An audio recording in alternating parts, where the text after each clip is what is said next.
Hello everyone. अगर आपको ये ऑडियो बुक सच में पसंद आ रही है तो मेरे पास एक गुड न्यूज़ है। इस कहानी के आगे के सारे एपिसोड्स एपिसोड 290 तक ब्लू एफएम ऐप पर अपलोड हो चुके हैं। आप अभी bluefmnovel.qzzz.io पर जाकर ऐप डाउनलोड कर सकते हैं। देखिए, स्टोरी अभी आधी ही पूरी हुई है, आधी पिक्चर अभी बाकी है। लेकिन सच कहूं, आपके सपोर्ट के बिना नए एपिसोड्स बनाना और रिकॉर्ड करना बहुत मुश्किल हो रहा है।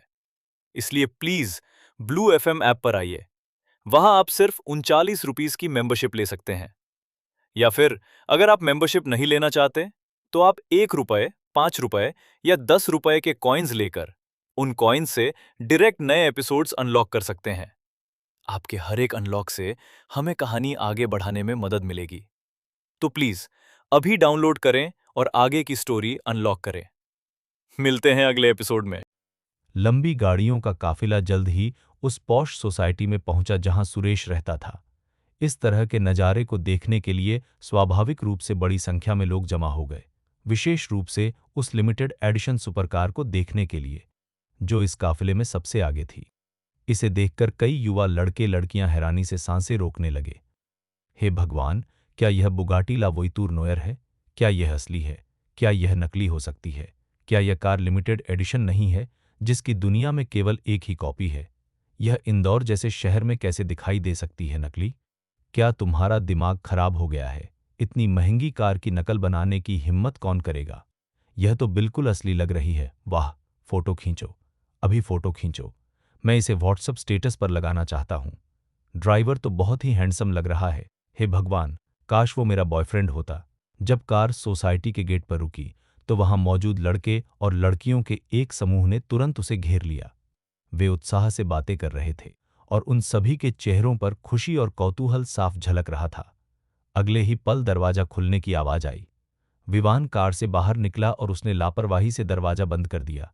इस मोहल्ले में लौटकर पर विवान के मन में कई तरह की भावनाएं उमड़ रही थीं, जिन यादों को वह बहुत पहले मिटा चुका था वे फिर से उसके दिमाग में ताज़ा हो गईं। एक गहरी सांस लेने के बाद विवान सोसाइटी के अंदर चला गया। मिस्टर विवान, क्या हमारी सोसाइटी में इतने सारे लोगों को लाने के पीछे आपका कोई खास मकसद है? सुरक्षा गार्ड, जो आमतौर पर चीजों की ज्यादा परवाह नहीं करता था, तुरंत विवान के पास गया और उससे सवाल पूछने लगा। पहले तो गार्ड स्थिति को लगभग नजरअंदाज कर देता था, लेकिन आज स्थिति अलग थी क्योंकि विवान के साथ आए लोग बहुत ही प्रभावशाली लग रहे थे। कुछ नहीं, बस कुछ निजी काम निपटाने हैं। विवान ने सुरक्षा गार्ड पर एक नजर डाली, बस एक वाक्य बोला, उसे किनारे किया और अंदर चला गया। गार्ड ने उन्हें रोकने की कोशिश की, लेकिन तब तक विक्की पहले ही लोगों के एक बड़े समूह को लेकर आगे बढ़ चुका था। यह देखकर गार्ड पीछे हट गया और चुपके से अपने केबिन में वापस चला गया। बॉस की कार पर नजर रखने के लिए कुछ आदमियों को यहीं छोड़ दो। विक्की ने पीछे मुड़कर अपने पीछे खड़े काले कपड़े ने एक व्यक्ति को निर्देश दिए। उस आदमी ने सिर हिलाया, फिर मुड़ा और अपने 3 साथियों को वहीं रोक लिया। काले कपड़े पहने 4 लोगों ने विवान की शानदार सुपरकार को घेर लिया और गेट पर मौजूद भीड़ को उसके साथ सेल्फी लेने से रोक दिया। इसी बीच विवान अपने आदमियों के साथ उस इमारत में पहुंच चुका था जहां उसका पूर्व ससुर सुरेश रहता था। अरे, क्या यह सुरेश जी का दामाद नहीं है? नीचे ठंडी हवा का आनंद ले रही भीड़ के बीच कुछ तेज नजर वाले पड़ोसियों ने विवान को पहचान लिया। विवान के पीछे काले सूट पहने बॉडीगार्ड्स के समूह को देखकर वे सभी हैरानी से आंखें फाड़कर देखते रह गए। ऐसा हो ही नहीं सकता। मैंने सुना है कि सुरेश का दामाद तो घर जमाई है जो अपनी पत्नी के पैसों पर जीता है। क्या वो सुरेश का दामाद है? क्या तुम मजाक कर रहे हो? मैंने अभी बाहर सड़क पर उसकी कार देखी, एक बुगाटी जिसकी कीमत 2 या 300 करोड़ रुपए है। सुरेश के दामाद ने तो सचमुच खूब दौलत कमा ली है। हमें तुरंत उनसे बात करनी चाहिए। जी हाँ, अगर वे वाकई इतने अमीर हो गए हैं तो हमें उनसे बनाकर रखनी चाहिए। विवान ने आसपास की बातों को पूरी तरह से नजरअंदाज कर दिया। वह विक्की और 4 बॉडीगार्ड्स के साथ लिफ्ट में दाखिल हुआ। बाकी बॉडीगार्ड्स ने सीढ़ियों से ऊपर जाने का फैसला किया। मेरे पूर्व ससुर का घर 12वीं मंजिल पर है। जैसे ही लिफ्ट के दरवाजे खुले, विवान बड़ी सहजता से सुरेश के फ्लैट की तरफ बढ़ा। उसने दरवाजे की घंटी बजाई। कुछ देर बाद कोई दरवाजा खोलने आया। विवान को आश्चर्य हुआ कि दरवाजा खोलने वाला व्यक्ति न तो उसका ससुर सुरेश था और न ही उसकी सास सुनीता, बल्कि अन्विता थी। अन्विता ने दरवाजा खोला और देखा कि सामने विवान खड़ा था। वह भी चौंक गई। विवान, तुम? क्या तुम मुझसे मिलने आए हो? कुछ पल की हैरानी के बाद अन्विता का चेहरा खुशी से चमक उठा। हालांकि विवान का चेहरा एकदम सख्त बना रहा। उसने अन्विता को ठंडी निगाह से देखा और फिर उसे धक्का देकर एक तरफ कर दिया। विवान, तुमने मुझे धक्का क्यों दिया? धक्का लगने से अन्विता लड़खड़ा गई और लगभग गिर ही गई, लेकिन विवान ने उसकी बात अनसुनी कर दी और विक्की और बाकी बॉडीगार्ड्स के साथ सीधे अंदर घुस गया। वह हॉल की ओर बढ़ा और तुरंत ही उसने दिग्विजय को देखा, जो सुरेश के साथ बैठकर खुशी खुशी शराब पी रहा था। दिग्विजय ने भी विवान को देखा, जो अचानक अंदर घुस आया था। दोनों ने एक दूसरे को देखा और दिग्विजय की आंखों में घबराहट साफ दिखाई दी। शायद शराब पीने की वजह से सुरेश का चेहरा लाल हो गया था। उसने धुंधली आंखों से विवान और उसके पीछे खड़े आदमियों को देखा और गुस्से में कहा, विवान, इसका क्या मतलब है? विवान ने चुपचाप सुरेश की ओर देखा और फिर ठंडे लहजे में डांटते हुए कहा, चुप रहो, तुम्हें यहां बोलने का कोई अधिकार नहीं है। तुम। विवान के इस तेवर से सुरेश सन्न रह गया। उसे पता था कि विवान हमेशा उनके सामने बहुत ही विनम्र रहता था। उसने पहली बार किसी को खुद से इस तरह बात करते सुना था। शराब के नशे में चूर सुरेश चिल्लाया, विवान, क्या तुम बगावत करने की कोशिश कर रहे हो? बुड्ढे, अगर तुमने एक और शब्द भी कहा तो यकीन मानो मैं तुम्हारा मुंह तोड़ दूंगा। विवान की आंखों में गुस्सा साफ झलक रहा था। आन्या का अपहरण कर लिया गया था। सान्या ने खुद को बचाने की कोशिश में चाकू का वार झेला था और वह अभी भी अस्पताल में बेहोश थी। इन सब बातों को सोचते हुए आन के मन में उसे जान से मारने की इच्छा हो रही थी। सुरेश विवान का रूप देखकर डर गया। सुरेश को चुप देखकर विवान ने अपनी नजरें दिग्विजय की ओर घुमाई और ताना मारते हुए कहा, मिस्टर दिग्विजय, मैं थोड़ी मुसीबत में फंस गया हूं और मुझे आपकी जरूरत है। क्या आप मेरे साथ खुद चलेंगे या आप चाहते हैं कि मैं आपकी टांगें तोड़कर आपको घसीट कर ले जाऊं? यह सुनकर दिग्विजय, सुरेश और अन्विता सभी के चेहरे पर हैरानी के भाव थे। विवान, तुम्हें क्या हुआ है? मिस्टर दिग्विजय मेरे पापा के मेहमान हैं। तुम पहले ही मेरे घर में जबरदस्ती घुस चुके हो और अब तुम। कुछ पलों के सदमे के बाद अन्विता तुरंत विवान के पास गई और उससे बहस करने की कोशिश की। हालांकि अगले ही पल कुछ ऐसा हुआ जिसकी किसी को उम्मीद नहीं थी। बिना देखे ही विवान ने अपना हाथ उठाया और अन्विता के चेहरे पर जोर से थप्पड़ मार दिया। चटाक! एक जोरदार थप्पड़ की आवाज ने अन्विता की बोलती बंद कर दी। अन्विता ने अपना गाल पकड़ लिया। वह पूरी तरह से अविश्वास भरी नजरों से देख रही थी। सुरेश को गुस्सा आने वाला था, लेकिन तभी उसने देखा कि एक खतरनाक आदमी उसे घूर रहा है। विवान के पीछे काले कपड़ों में विक्की खड़ा था। विक्की ने सुरेश की ओर एक कदम बढ़ाया और उसे चेतावनी भरी नजर से देखा, जिसका मतलब साफ था, अगर तुमने एक शब्द भी बोलने की हिम्मत की तो मैं अभी तुमसे निपट लूंगा। सुरेश सिर्फ एक व्यापारी था और वह इस तरह की स्थिति से काफी डर गया। एक पल के लिए उसमें अपनी बेटी के लिए बोलने की हिम्मत भी नहीं हुई। अन्विता, मैं तुमसे मिलने नहीं आया था। बेहतर होगा कि तुम चुप रहो, समझे? अपने थप्पड़ से हैरान अन्विता को देखकर विवान का लहजा एकदम ठंडा था। अन्विता ने मुश्किल से अपनी बात कही। वह दोबारा बोलना चाहती थी, लेकिन विवान के चेहरे पर खतरनाक भाव देखकर वह डर गई। अगर हमें वहां मौजूद सबसे डरे हुए इंसान का नाम बताना हो तो वह सुरेश या अन्विता नहीं, बल्कि दिग्विजय था, क्योंकि विवान ने खास तौर से उससे मिलने की बात कही थी।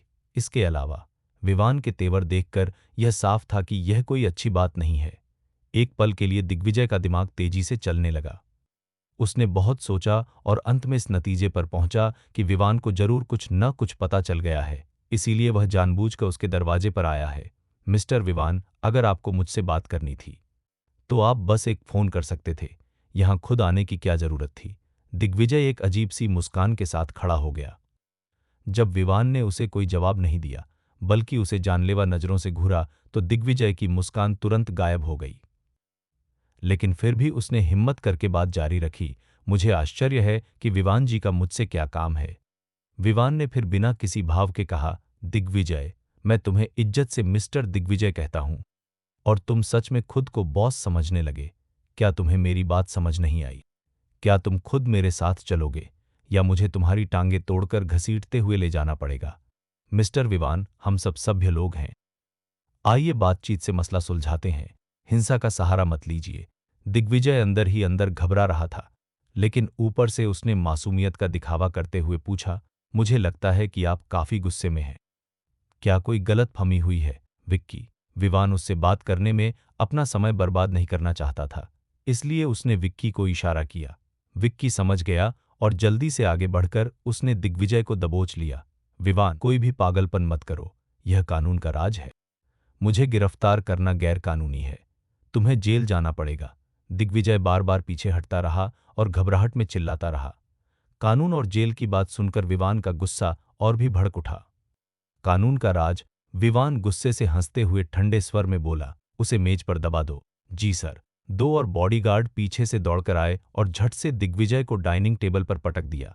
विवान, जल्दबाजी मत करो, हम दोनों बिजनेसमैन हैं, चलो बात करते हैं। दिग्विजय ने छूटने की कोशिश की, लेकिन सब बेकार था। विवान मुड़ा और सीधे किचन में चला गया। थोड़ी देर बाद वह एक फल काटने वाला चाकू लेकर बाहर आया। विवान को चाकू निकालते देख सुरेश इतना डर गया कि उसके पैर कांपने लगे। एक तरफ खड़ी अन्विता का चेहरा डर से पीला पड़ गया। विवान हाथ में चाकू लिए डाइनिंग टेबल तक गया। उसने मेज पर दबाए जा रहे दिग्विजय की ओर देखा और ठंडी आवाज में पूछा, क्या तुमने आन्या का अपहरण करने के लिए लोगों को भेजा था? यह सुनकर दिग्विजय का चेहरा एकदम बदल गया और उसने तुरंत इससे इनकार करते हुए कहा, विवान, तुम क्या बकवास कर रहे हो? मैं तो पूरे समय सुरेश जी के साथ शराब पी रहा था और बातें कर रहा था। मैंने आन्या का अपहरण करने के लिए किसी को कब भेजा? खचाक। उसके बोलते ही विवान ने अपना हाथ उठाया और चाकू नीचे लाकर दिग्विजय के दाहिने हाथ में घोंप दिया। दिग्विजय ने तुरंत एक दर्दनाक चीख मारी। विवान, क्या तुम पागल हो गए हो? हर गुनाह का कोई मुजरिम होता है। आन्या का अपहरण किसने किया? तुम किसे ढूंढ रहे हो? तुम्हें मुझसे क्या चाहिए? दिग्विजय बहाने बनाता रहा। वह किसी भी कीमत पर इस बात को कभी स्वीकार नहीं करेगा। सुरेश और उसकी बेटी अन्विता ने विवान को इतना हिंसक कभी नहीं देखा था। उस समय पिता और बेटी इतने डरे हुए थे कि वे सांस लेने की भी हिम्मत नहीं कर पा रहे थे। अगर तुम इसे नहीं मानते तो कोई बात नहीं, मेरे पास उगलवाने के कई तरीके हैं। मैं देखना चाहता हूं कि तुम्हारी जुबान मेरे हाथ में मौजूद चाकू से ज्यादा सख्त है या नहीं। विवान ने ताना मारते हुए चाकू जोर से बाहर निकाला और फिर से दिग्विजय की हथेली पर वार किया। दिग्विजय ने एक और दिल दहला देने वाली चीख मारी। चीख इतनी तेज थी कि शायद पूरी बिल्डिंग में सुनाई दे सकती थी। दिग्विजय की चीख के तुरंत बाद गेट के बाहर से अचानक भारी कदमों की आवाजें सुनाई दी। शोर सुनकर सुरेश तुरंत चिल्लाया, हत्या! यहां कोई किसी को जान से मारने वाला है, अभी पुलिस को बुलाओ। हालांकि अपनी बात पूरी करने से पहले ही वह जो कुछ उसने देखा उससे एक बार फिर चौंक गया। काले कपड़े पहने आदमियों का एक बड़ा समूह अंदर घुस आया और पलक झपकते ही पूरा हॉल भर गया। इतना ही नहीं, दरवाजे पर भी काफी संख्या में आदमी मौजूद थे। यह दृश्य देखकर सुरेश का चेहरा और भी पीला पड़ गया। वह हकलाने लगा और आगे कुछ नहीं बोल पाया। विवान ने सुरेश की ओर मुड़कर देखा। उसके चेहरे पर एक खूनी मुस्कान थी और उसकी आंखों में भयानक गुस्सा भरा हुआ था।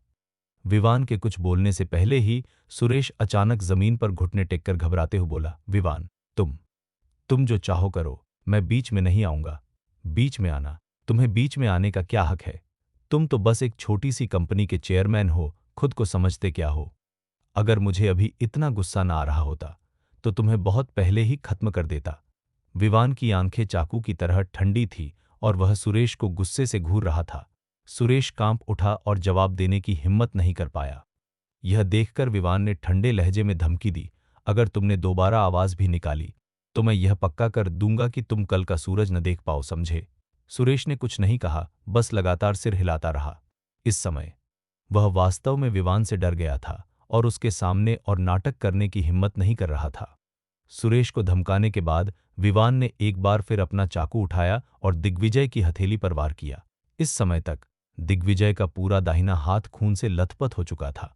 डाइनिंग टेबल से गर्म खून लगातार टपककर फर्श पर गिर रहा था, जिससे टपकने की आवाजें आ रही थीं। बेशक इसके साथ साथ दिग्विजय की दर्द भरी चीखें भी सुनाई दे रही थीं। वह बड़ा सा कमरा किसी जीते जागते नरक के समान था। चाकू घुमाते हुए विवान एक खून के प्यासे राक्षस की तरह लग रहा था, जो अपने रास्ते में आने वाले किसी को भी निगलने के लिए तैयार था। दिग्विजय, तुमने आन्या का अपहरण करने के लिए लोगों को क्यों भेजा?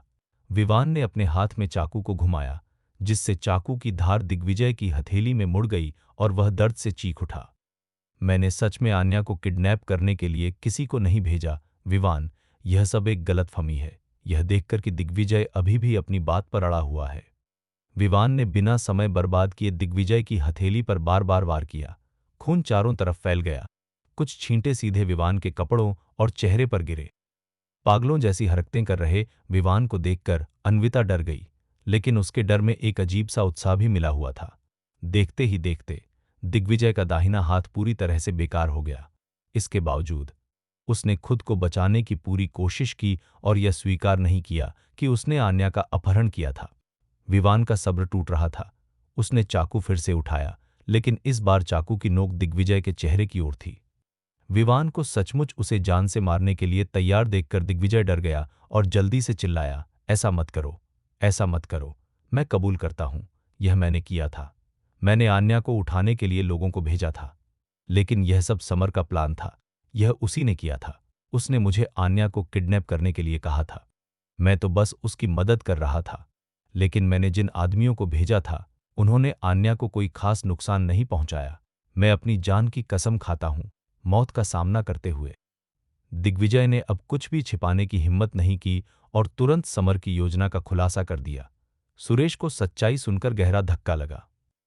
हालांकि अन्विता के चेहरे पर हैरानी थी, लेकिन उसकी आंखों में तनाव की एक हल्की सी झलक थी। अच्छी बात यह थी कि दिग्विजय ने अपना जुर्म कबूल कर लिया, लेकिन अन्विता का नाम नहीं लिया। दिग्विजय से सच्चाई सुनने के बाद विवान का चेहरा बेहद खतरनाक हो गया। उसने ठंडे स्वर में कहा, अच्छा हुआ कि तुमने सच मान लिया। विक्की, इसे यहां से ले जाओ। यह कहने के बाद विवान ने लापरवाही से अपने हाथ में मौजूद खून से सना हुआ चाकू फेंक दिया, जो संयोग से उसके पूर्व ससुर सुरेश के पैरों में जा गिरा। चौंककर सुरेश ने एक चीख मारी और धड़ाम से जमीन पर गिर पड़ा। कुछ ही देर बाद विवान अपने काले कपड़े पहने बॉडीगार्ड्स के साथ वहां से निकल गया। बेशक दिग्विजय भी विवान के साथ ही गया था। दिग्विजय का क्या होगा, यह कोई नहीं जानता था, लेकिन अन्विता जानती थी कि उसे एक बेहद जरूरी काम निपटाना है। विवान के जाने के बाद अन्विता ने अपने कपड़े बदले और बाहर जाने की तैयारी करने लगी। तभी सुरेश अपने डर से थोड़ा बाहर आ पाया। अपनी बेटी अन्विता को जाते देख सुरेश ने तुरंत उसे आवाज दी, अन्वी, इतनी रात हो गई है, तुम कहाँ जा रही हो?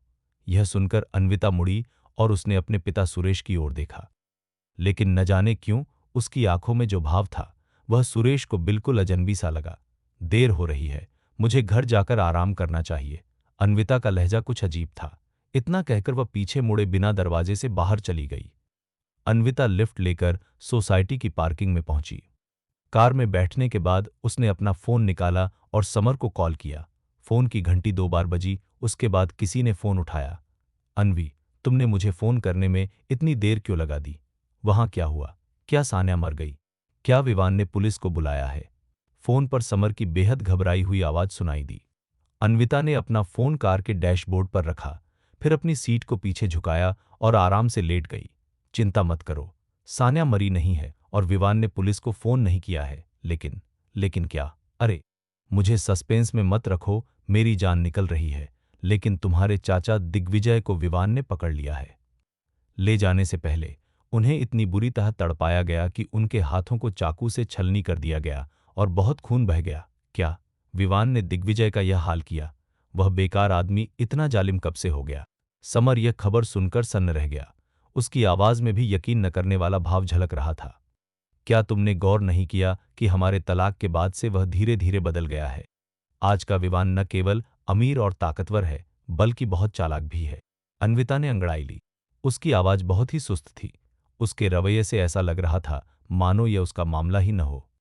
लेकिन फोन के दूसरी तरफ मौजूद समर एक गर्म तवे पर बैठी चींटी की तरह घबराया हुआ था।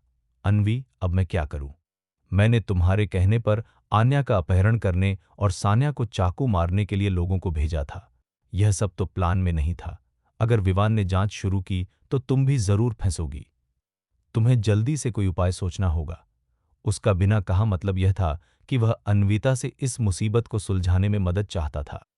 अन्विता समझ गई, लेकिन जवाब देने के बजाय उसने पूछा, समर, क्या तुम मुझे बहुत पसंद नहीं करते? अगर तुम मुझे इतना पसंद करते हो तो तुमने यह सब इल्जाम अकेले अपने सिर लेने के बारे में क्यों नहीं सोचा? या फिर क्या मेरे लिए तुम्हारे प्यार की सारी बातें झूठी हैं और तुम किसी और मतलब से मेरे पास आए हो? अन्विता ने आंखें सिकोड़ी। उसके होठों पर एक अजीब सी मुस्कान थी। फोन के दूसरी तरफ कुछ पल के लिए सन्नाटा छा गया, लेकिन समर ने तुरंत सफाई दी। अन्वी, तुम जानती हो कि मेरे पास ज्यादा समय नहीं बचा है। अगर मैं यह सब इल्जाम अपने सिर ले लूं तो शायद जेल में ही मर जाऊं। क्या तुम चाहती हो कि मैं उस अंधेरी जेल में सड़कर मरूं? अन्विता की आंखों में थोड़ी सी नफरत झलक गई, लेकिन उसने कहा, बेशक मैं ऐसा नहीं चाहती। मैं तो बस यूं ही पूछ रही थी। यह सुनकर समर ने राहत की सांस ली। उसने प्यार जताते हुए कहा, अन्वी, इस दुनिया में तुम ही हो जो सचमुच मेरी परवाह करती हो। चिंता मत करो, यह मामला सुलझने के बाद मैं तुम्हारा अच्छे से ख्याल रखूंगा। ठीक है, अब तुम कहाँ हो? मैं तुम्हारे पास आ रहा हूं। मैं यहां हूं। रुको, अन्वी, तुम मुझसे क्या चाहती हो? क्या तुम मेरे साथ भाग जाना चाहती हो? बेशक, दिग्विजय को विवान ने पकड़ लिया है। मुझे डर है कि विवान पागल हो जाएगा और मुझे भी अपने साथ ले जाएगा। आखिरकार तुम उसकी पूर्व पत्नी हो। 5 साल के रिश्ते के बाद वह तुम्हें नुकसान पहुंचाने जैसी हरकत नहीं करेगा, है ना? अगर यह पहले होता तो मुझे नहीं लगता कि वह ऐसा करता, लेकिन आज उसने उसने सचमुच मुझे मारा। जैसे जैसे अन्विता बोलती गई, उसकी आवाज भारी होने लगी और उसमें रोने जैसी आवाज आने लगी। फोन के दूसरी तरफ मौजूद समर चुप हो गया। अन्विता ने आगे कहा, समर, विवान बदल गया है। अब मुझे उससे थोड़ा डर लगता है। क्या तुम मुझे इंदौर से दूर ले जा सकते हो? मैं ऐसी जगह जाना चाहती हूं जहां वह मुझे ढूंढ न सके। काफी देर की खामोशी के बाद समर ने आखिरकार जवाब दिया, हाँ, मैं भी जाना चाहता हूं, लेकिन मेरे पास पैसे नहीं हैं। कोई बात नहीं, मेरे पास पैसे हैं। मेरे खाते में 5 करोड़ रुपए से ज्यादा हैं। ये मेरी सारी बचत है। अगर कम पड़े तो मैं अपने मम्मी पापा से और पैसे मांग सकती हूँ। वे मुझे ही तो अपनी बेटी मानते हैं। वे मुझे कभी नहीं छोड़ेंगे। ठीक है, तो मेरे पास आ जाओ। हम आज रात किसी दूसरे राज्य की ओर निकल जाएंगे, एक ऐसी जगह जहां विवान कभी सपने में भी नहीं पहुंच सकता। ठीक है, तो मुझे अपनी लोकेशन भेजो। मैं वापस जाकर अपना सामान पैक कर लूंगा, फिर तुम्हें ढूंढने आऊंगा। ठीक है, मैं तुम्हारा इंतजार करूंगा। फोन रखने के कुछ ही समय बाद अन्विता को समर से लोकेशन का मैसेज मिला। कार के मैप में पता डालने के बाद अन्विता घर नहीं गई, बल्कि सीधे लोकेशन की दिशा में गाड़ी लेकर निकल गई। समर को ढूंढने के रास्ते में अन्विता के दिमाग में अभी भी वे बातें घूम रही थीं जो दिग्विजय ने विवान की धमकी के डर से कबूल की थीं। पता चला कि समर और दिग्विजय चाचा भतीजा नहीं हैं। साफ शब्दों में कहें तो वे कर्जदार और साहूकार के रिश्ते में हैं। 2 साल पहले समर ने अपनी खूबसूरती का इस्तेमाल करते हुए दिग्विजय की बेटी को अपने जाल में फंसाया और वह प्रेग्नेंट हो गई। उस समय समर को यह नहीं पता था कि जिस लड़की को उसने फंसाया था वह मुंबई के एक बहुत बड़े रईस बिल्डर की बेटी थी। उसके बारे में जानने के बाद समर को डर लगने लगा।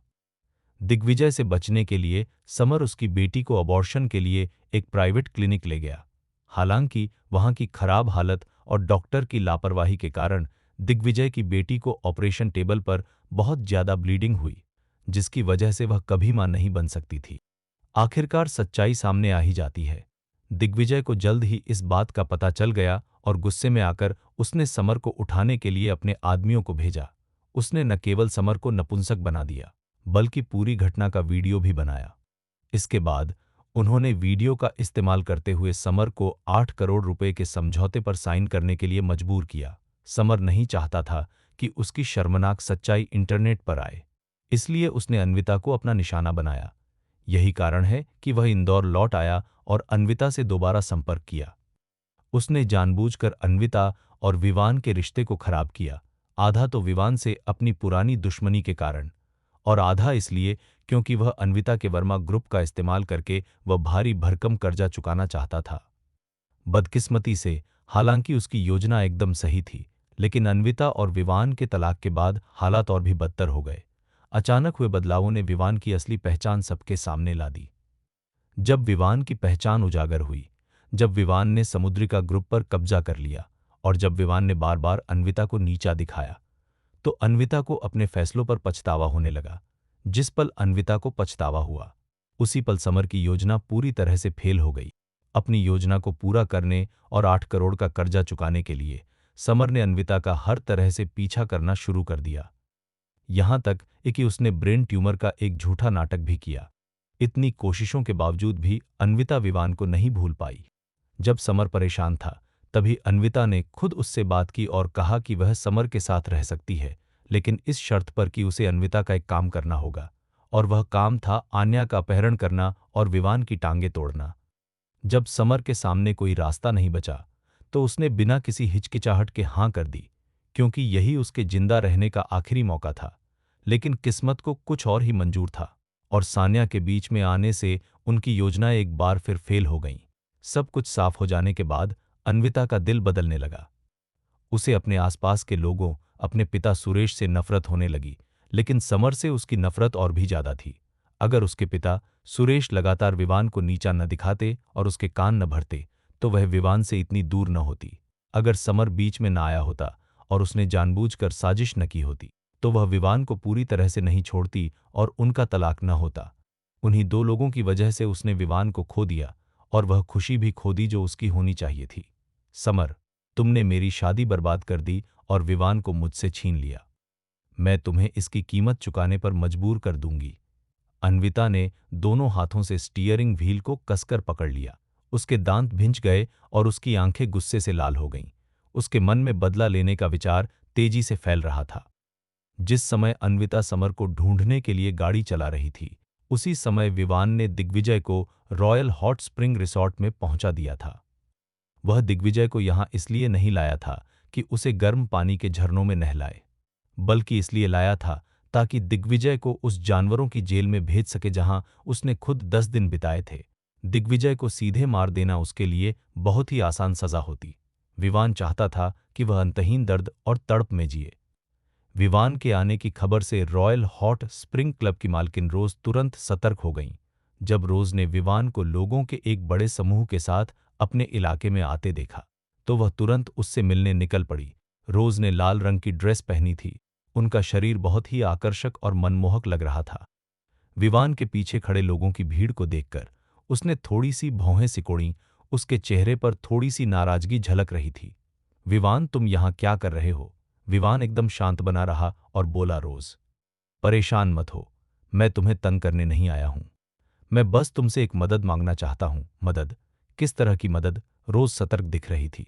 न जाने क्यों उसे विवान से बहुत दबाव महसूस हो रहा था, जिससे वह कई दिनों से नहीं मिली थी। यह एहसास कुछ हद तक सुरेंद्र बॉस का सामना करने जैसा था। विवान ने पूछा, क्या तुम्हारा वह अखाड़ा अभी भी चालू है? तुम यह क्यों पूछ रहे हो? यह सुनकर रोज ने और भी गहरी भौहें चढ़ा लीं। मेरे पास एक ऐसा आदमी है जिसे मैं तुम्हारे ट्रेनिंग रिंग में उतारना चाहता हूं, ताकि वह थोड़ा मजबूत हो जाए। बेशक आखिरी नतीजे से मुझे कोई फर्क नहीं पड़ता। जरूरी यह है कि मैं चाहता हूं कि तुम उसके लिए हर दिन फाइट की व्यवस्था करो। विवान ने अपना मकसद साफ कर दिया। बोलते समय उसने अपना सिर झुकाया, और उसी पल विक्की ने बड़ी होशियारी से दिग्विजय को बाहर खींच लिया, जो पहले से ही अधमरा और सुस्त हो चुका था। रोज की नजरें एक पल के लिए दिग्विजय पर पड़ीं, फिर उसने नजरें हटा लीं। वह बहुत बूढ़ा हो चुका है, और शराब और औरतों के कारण उसका शरीर बर्बाद हो चुका है। उसे फाइटिंग के लिए मजबूर करना उसे मौत के मुंह में भेजने जैसा है। कोई बात नहीं, जैसा कि मैंने अभी कहा, नतीजा क्या होगा यह जरूरी नहीं है। मुझे प्रक्रिया से मतलब है। मुझे तुम्हारी काबिलियत पर भरोसा है और मुझे यकीन है कि तुम उसे ठीक से मजबूत बना सकती हो, है ना? विवान मुस्कुराया, लेकिन उसकी मुस्कान से लोगों में एक अजीब सी सिहरन पैदा हो जाती थी। रोज मना करना चाहती थी, लेकिन उसके अंदर की एक आवाज ने उसे याद दिलाया कि मना न करे, विवान की बात न टाले। कुछ देर सोचने के बाद रोज ने दांत पीसते हुए हाँ में सिर हिलाया। ठीक है, लेकिन अगर वह पिंजरे में मर जाता है तो इसके नतीजे तुम्हें खुद भुगतने होंगे। ठीक है, तो मैं तुम्हें यह कष्ट दूंगा। रोज की रजामंदी देखकर विवान ने संतोष भरी मुस्कान दी। फिर रोज की सतर्क निगाहों के बीच वह सीधे हॉट स्प्रिंग रिसॉर्ट के रिसेप्शन की ओर चल पड़ा। तुम क्या करने जा रहे हो? यह देखकर रोज तुरंत उसके पीछे भागी। उसे चिंता थी कि विवान उसके रिसॉर्ट में कोई हंगामा न कर दे। विवान ने शक से भरी रोज की ओर मुड़कर मुस्कुराते हुए कहा, चूंकि हम यहां आ ही गए हैं, तो क्यों न अंदर जाकर गर्म पानी के कुंड में आराम करें? तुम्हें क्या लगा कि मैं नहाने नहीं जा रहा हूं? रोज ने विवान पर लगे खून के धब्बों को घृणा से देखते हुए भौहें चढ़ाईं और कहा, तुम बहुत गंदे हो। पूल में उतरने से पहले तुम्हें अच्छे से नहाना चाहिए। अच्छा। रोज की नज़र का पीछा करते हुए। विवान ने देखा कि उसके कपड़े दिग्विजय के खून से काफी सने हुए थे। उसने मुस्कुराते हुए सिर हिलाया और रिसॉर्ट के अंदर चला गया। रोज काफी मेहमाननवाज थीं। उन्होंने न केवल उसके लिए एक वीआईपी प्राइवेट पूल बुक करवाया, बल्कि उन्हें खुद वहां ले भी गईं। जहां तक इन दिग्विजय की बात है, रोज ने बस अपने आदमियों को उसे वहां से ले जाने का आदेश दे दिया। विवान ने पहले शावर लिया और फिर अपनी कमर के चारों ओर एक तौलिया लपेट लिया। वह गर्म पानी के कुंड में पत्थर से टेक लगाकर बैठा था, पानी की गर्माहट को महसूस कर रहा था। उसके शरीर की थकान और गुस्सा धीरे धीरे दूर हो रहा था। उसने अपनी आंखें बंद कर ली और उसका दिमाग पिछले कुछ दिनों की घटनाओं को फिर से दोहराने लगा। इन विचारों में खोए खोए वह नींद में डूब गया। उसे पता ही नहीं चला कि कितना समय बीत गया था कि पानी के छलकने की आवाज से वह चौंक कर जाग गया।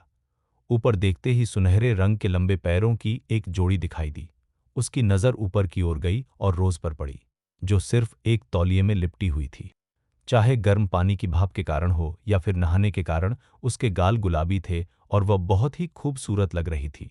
विवान ने थोड़ा भौहें चढ़ाकर शांत भाव से पूछा, आज धंधा कैसा चल रहा है?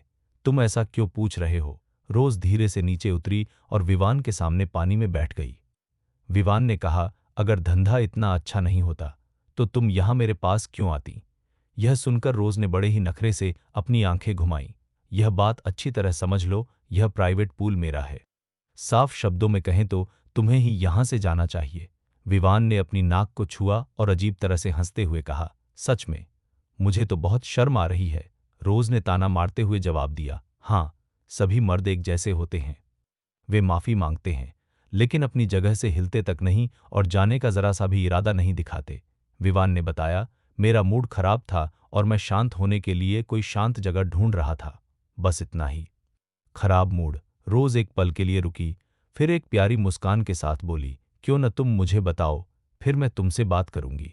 नहीं, विवान ने रोज की पेशकश को ठुकरा दिया। उसने अपनी आंखें बंद कर ली और रोज को देखना बंद कर दिया। कुछ देर की खामोशी के बाद पानी के हिलने की आवाज सुनाई दी। विवान ने धीरे धीरे अपनी आंखें खोली और देखा कि रोज उसके बिल्कुल पास आ चुकी थी। वह विवान के बगल में बैठ गई और उसके कंधे पर थपथपाते हुए बोली, घूम जाओ, मैं तुम्हारे कंधों की मालिश करती हूं और तुम्हें आराम देती हूं। विवान एक पल के लिए हिचकिचाया, लेकिन फिर भी मुड़ गया। जब रोज के कोमल हाथों ने उसके कंधे को छुआ तो विवान को तुरंत बहुत सुकून महसूस हुआ। उसने अपनी आंखें बंद कर ली और रोज की मालिश का आनंद लिया। और मानना पड़ेगा, रोज की मालिश करने की तकनीक वाकई बहुत शानदार थी। मालिश से उसे बहुत राहत मिल रही थी।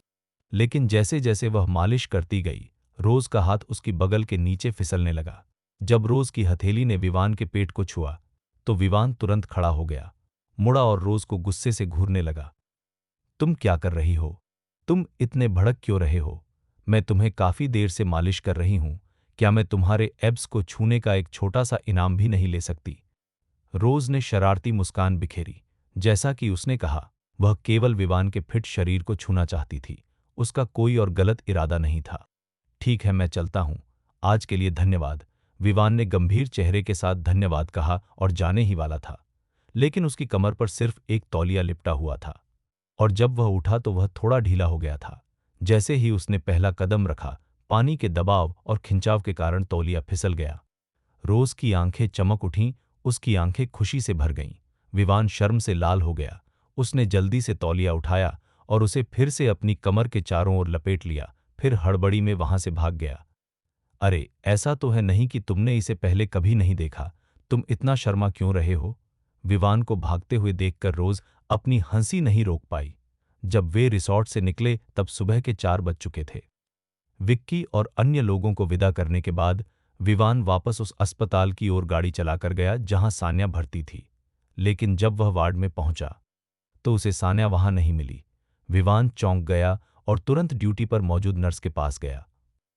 कुछ पूछताछ के बाद उसे पता चला कि सान्या को उसके पिता सुरेंद्र ने दूसरे अस्पताल में शिफ्ट कर दिया था। यह साफ था कि सान्या को उस अस्पताल में ले जाया गया है जहां सुरेंद्र का इलाज चल रहा था। उसी पल विवान दौड़कर उस प्राइवेट अस्पताल में पहुंचा।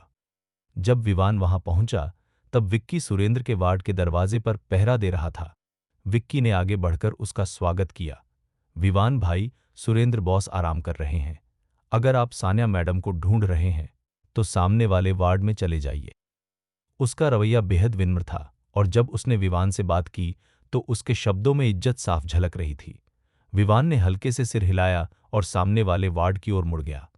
वार्ड में सान्या के हाथ में अभी भी ग्लूकोज की ड्रिप लगी हुई थी और उसके होश में आने के कोई आसार नहीं दिख रहे थे। यह बात समझ में आती थी।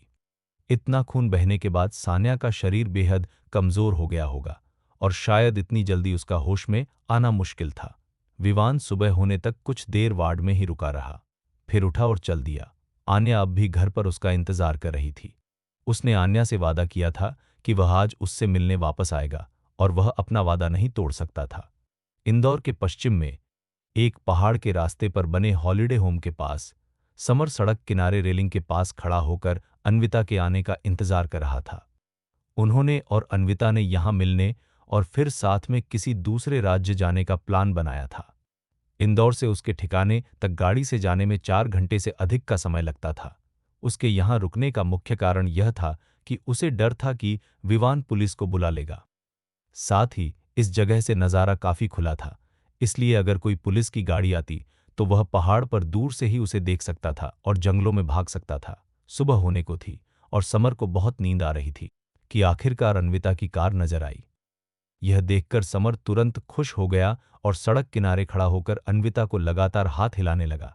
हालांकि समर को देखने के बावजूद अन्विता ने अपनी गति धीमी नहीं की, बल्कि एक्सीलेटर और जोर से दबा दिया। अन्वी, समर ने खुशी से भरी आवाज में जोर से चिल्लाया, लेकिन जल्द ही समर को एहसास हुआ कि कुछ गड़बड़ है, क्योंकि दूरी कम होती जा रही थी। फिर भी अन्विता की कार की गति धीमी नहीं हो रही थी। गाड़ी रोको, अरे अभी गाड़ी रोको। कुछ गड़बड़ महसूस करते ही समर तुरंत चिल्लाया और रास्ते से हटने की कोशिश करने लगा। लेकिन जब वह बाईं ओर मुड़ा तो अन्विता की कार बाईं ओर मुड़ गई। जब वह दाईं ओर मुड़ा तो अन्विता की कार दाईं ओर मुड़ गई। अन्विता, क्या तुम बिल्कुल पागल हो गई हो? समर डर से पीला पड़ गया और गुस्से से चिल्लाते हुए आगे की ओर भागा। धड़ाम! अगले ही पल अन्विता ने गाड़ी की स्पीड बढ़ा दी और सीधे समर से टकरा गई। एक जोरदार आवाज के साथ समर तुरंत हवा में उड़ गया। उसकी पीठ का निचला हिस्सा खाई के किनारे लगी रेलिंग से जोर से टकराया और जोरदार टक्कर के कारण उसका शरीर खाई की दूसरी तरफ झुक गया। कार के अगले हिस्से से टकराने के दर्द के साथ साथ उसकी पीठ के निचले हिस्से में तेज दर्द के कारण समर दर्द से चीख उठा। लेकिन जिंदा रहने की उसकी चाहत ने उसे गिरने से ठीक 1 सेकंड पहले खाई के किनारे लगी रेलिंग को पकड़ने की ताकत दी। बचाओ, मेरी मदद करो, कोई मेरी मदद करो। समर के पूरे शरीर में दर्द हो रहा था। उसने दोनों हाथों से रेलिंग को कसकर पकड़ लिया, लेकिन उसमें ऊपर चढ़ने की ताकत नहीं थी। वह बेबस होकर चिल्लाया, लेकिन उस समय अन्विता के अलावा आसपास कोई नहीं था। कार का दरवाजा बंद होने की आवाज सुनाई दी, जिसके बाद दूर से कदमों की आहट सुनाई दी। अगले ही पल समर ने अन्विता को खाई के किनारे पर सिर झुकाए एक अजीब सी हंसी के साथ उसकी ओर देखते हुए पाया। मुझे जल्दी से ऊपर खींचो, जल्दी करो, मैं और देर तक नहीं टिक सकता। समर का दिल जोर जोर से धड़कने लगा और उसका चेहरा पीला पड़ गया। लेकिन जिंदगी और मौत के बीच भी उसने अन्विता से मदद मांगने का फैसला किया। अन्विता मुस्कुराई, नीचे झुकी और जमीन से एक पत्थर उठा लिया। उसने समर की ओर देखा और ठंडी आवाज में पूछा, समर, क्या मेरी तुमसे कोई दुश्मनी है? नहीं अन्वी, तुम ऐसा सवाल क्यों पूछ रही हो? हम प्रेमी हुआ करते थे। मैं तुम्हारा पहला प्यार था। नहीं, तुम मेरा पहला प्यार थी। समर का दिमाग सुन्न हो गया। इस समय वह केवल यही चाहता था कि उसे बचा लिया जाए। क्या तुम प्रेमी थे? तुम्हारा एक तरफा प्यार? अन्विता की आंखें गहरी थीं, मानो वह समर के साथ बिताए अपने समय को याद कर रही हो। लेकिन जल्द ही दिग्विजय के शब्द उसके दिमाग में फिर से गूंजने लगे। उसकी आंखें धीरे धीरे ठंडी हो गईं और उसका लहजा कड़वा हो गया। समर, तुमने उस समय मेरा पीछा सिर्फ विवान को बचाने का बदला लेने के लिए किया था ना? समर की आंखें यहां वहां घूमने लगीं, लेकिन उसने कहा, नहीं, मैंने तुम्हारा पीछा इसलिए किया क्योंकि तुम खूबसूरत हो और तुम्हारा स्वभाव बहुत अच्छा है। मुझे तुमसे पहली नजर में ही प्यार हो गया था, इसीलिए मैंने तुम्हारा पीछा किया। अन्विता की आंखें और भी पथरीली हो गई। क्या ऐसा है? तो फिर तुमने मुझे बाद में क्यों छोड़ दिया? मेरे पास कोई रास्ता नहीं था। तुम्हारे पापा मुझे पसंद नहीं करते थे और चाहते थे कि मैं तुम्हें छोड़ दूं। मेरे पास विदेश जाने के अलावा कोई चारा नहीं था। समर अभी भी झूठ बोल रहा था, लेकिन इस बार अन्विता को पूरी सच्चाई पहले से ही पता थी। समर को झूठ बोलते देख अन्विता ने एक शब्द भी बर्बाद नहीं किया और सीधे समर के हाथ पर पत्थर दे मारा। चटाक। समर दर्द से चीख उठा, लेकिन उसने हाथ छोड़ने की हिम्मत नहीं की, क्योंकि अगर उसने ऐसा किया तो वह नीचे गिरकर खत्म हो जाएगा। समर, तुमने उस समय मेरी भावनाओं के साथ खिलवाड़ किया और फिर मुझे एक पुराने जूते की तरह फेंक दिया, मेरे सच्चे दिल के साथ धोखा किया। शुरू में तो हमारा कोई रिश्ता नहीं था, लेकिन तुमने जानबूझकर मेरी शादी के बाद मुझसे संपर्क किया और विवान के साथ मेरी शादी को बर्बाद करने की कोशिश की। तुम्हें यह हक किसने दिया? सिर्फ इसलिए कि मैंने बचपन में विवान की जान बचाई थी। यह सब तुम्हारी वजह से हुआ। अन्विता मानो पागल हो गई थी। वह चिल्लाई और समर के हाथ पर एक और पत्थर फेंक दिया। समर का हाथ तुरंत बुरी तरह से कुचल गया और उससे बहुत खून बहने लगा। अन्वी, मुझसे गलती हो गई, ये सब मेरी गलती है। प्लीज प्लीज मुझे बचाओ। मुझे पता है मैं गलत था। मैं वादा करता हूं कि मैं तुम्हें फिर कभी परेशान नहीं करूंगा। प्लीज प्लीज मुझे बचाओ। मैं अब बर्दाश्त नहीं कर सकता। समर दर्द से कराह उठा, लेकिन मदद के लिए भीख मांगता रहा। वह ज्यादा कसरत नहीं करता था और अपनी चोट के कारण वह शायद थकान से हार मानने से ज्यादा 2 या 3 मिनट ही लटक पाता। मुझे अपने झगड़े में क्यों घसीटा? मैं बेकसूर हूं। मैं बस विवान के साथ रहना चाहती थी। मैंने क्या गलत किया? क्यों? आप सब हमें क्यों अलग करना चाहते हैं? जैसे जैसे अन्विता बोलती गई, उसका गुस्सा बढ़ता गया और फिर उसने एक पत्थर उठाया और समर के हाथ पर मारा।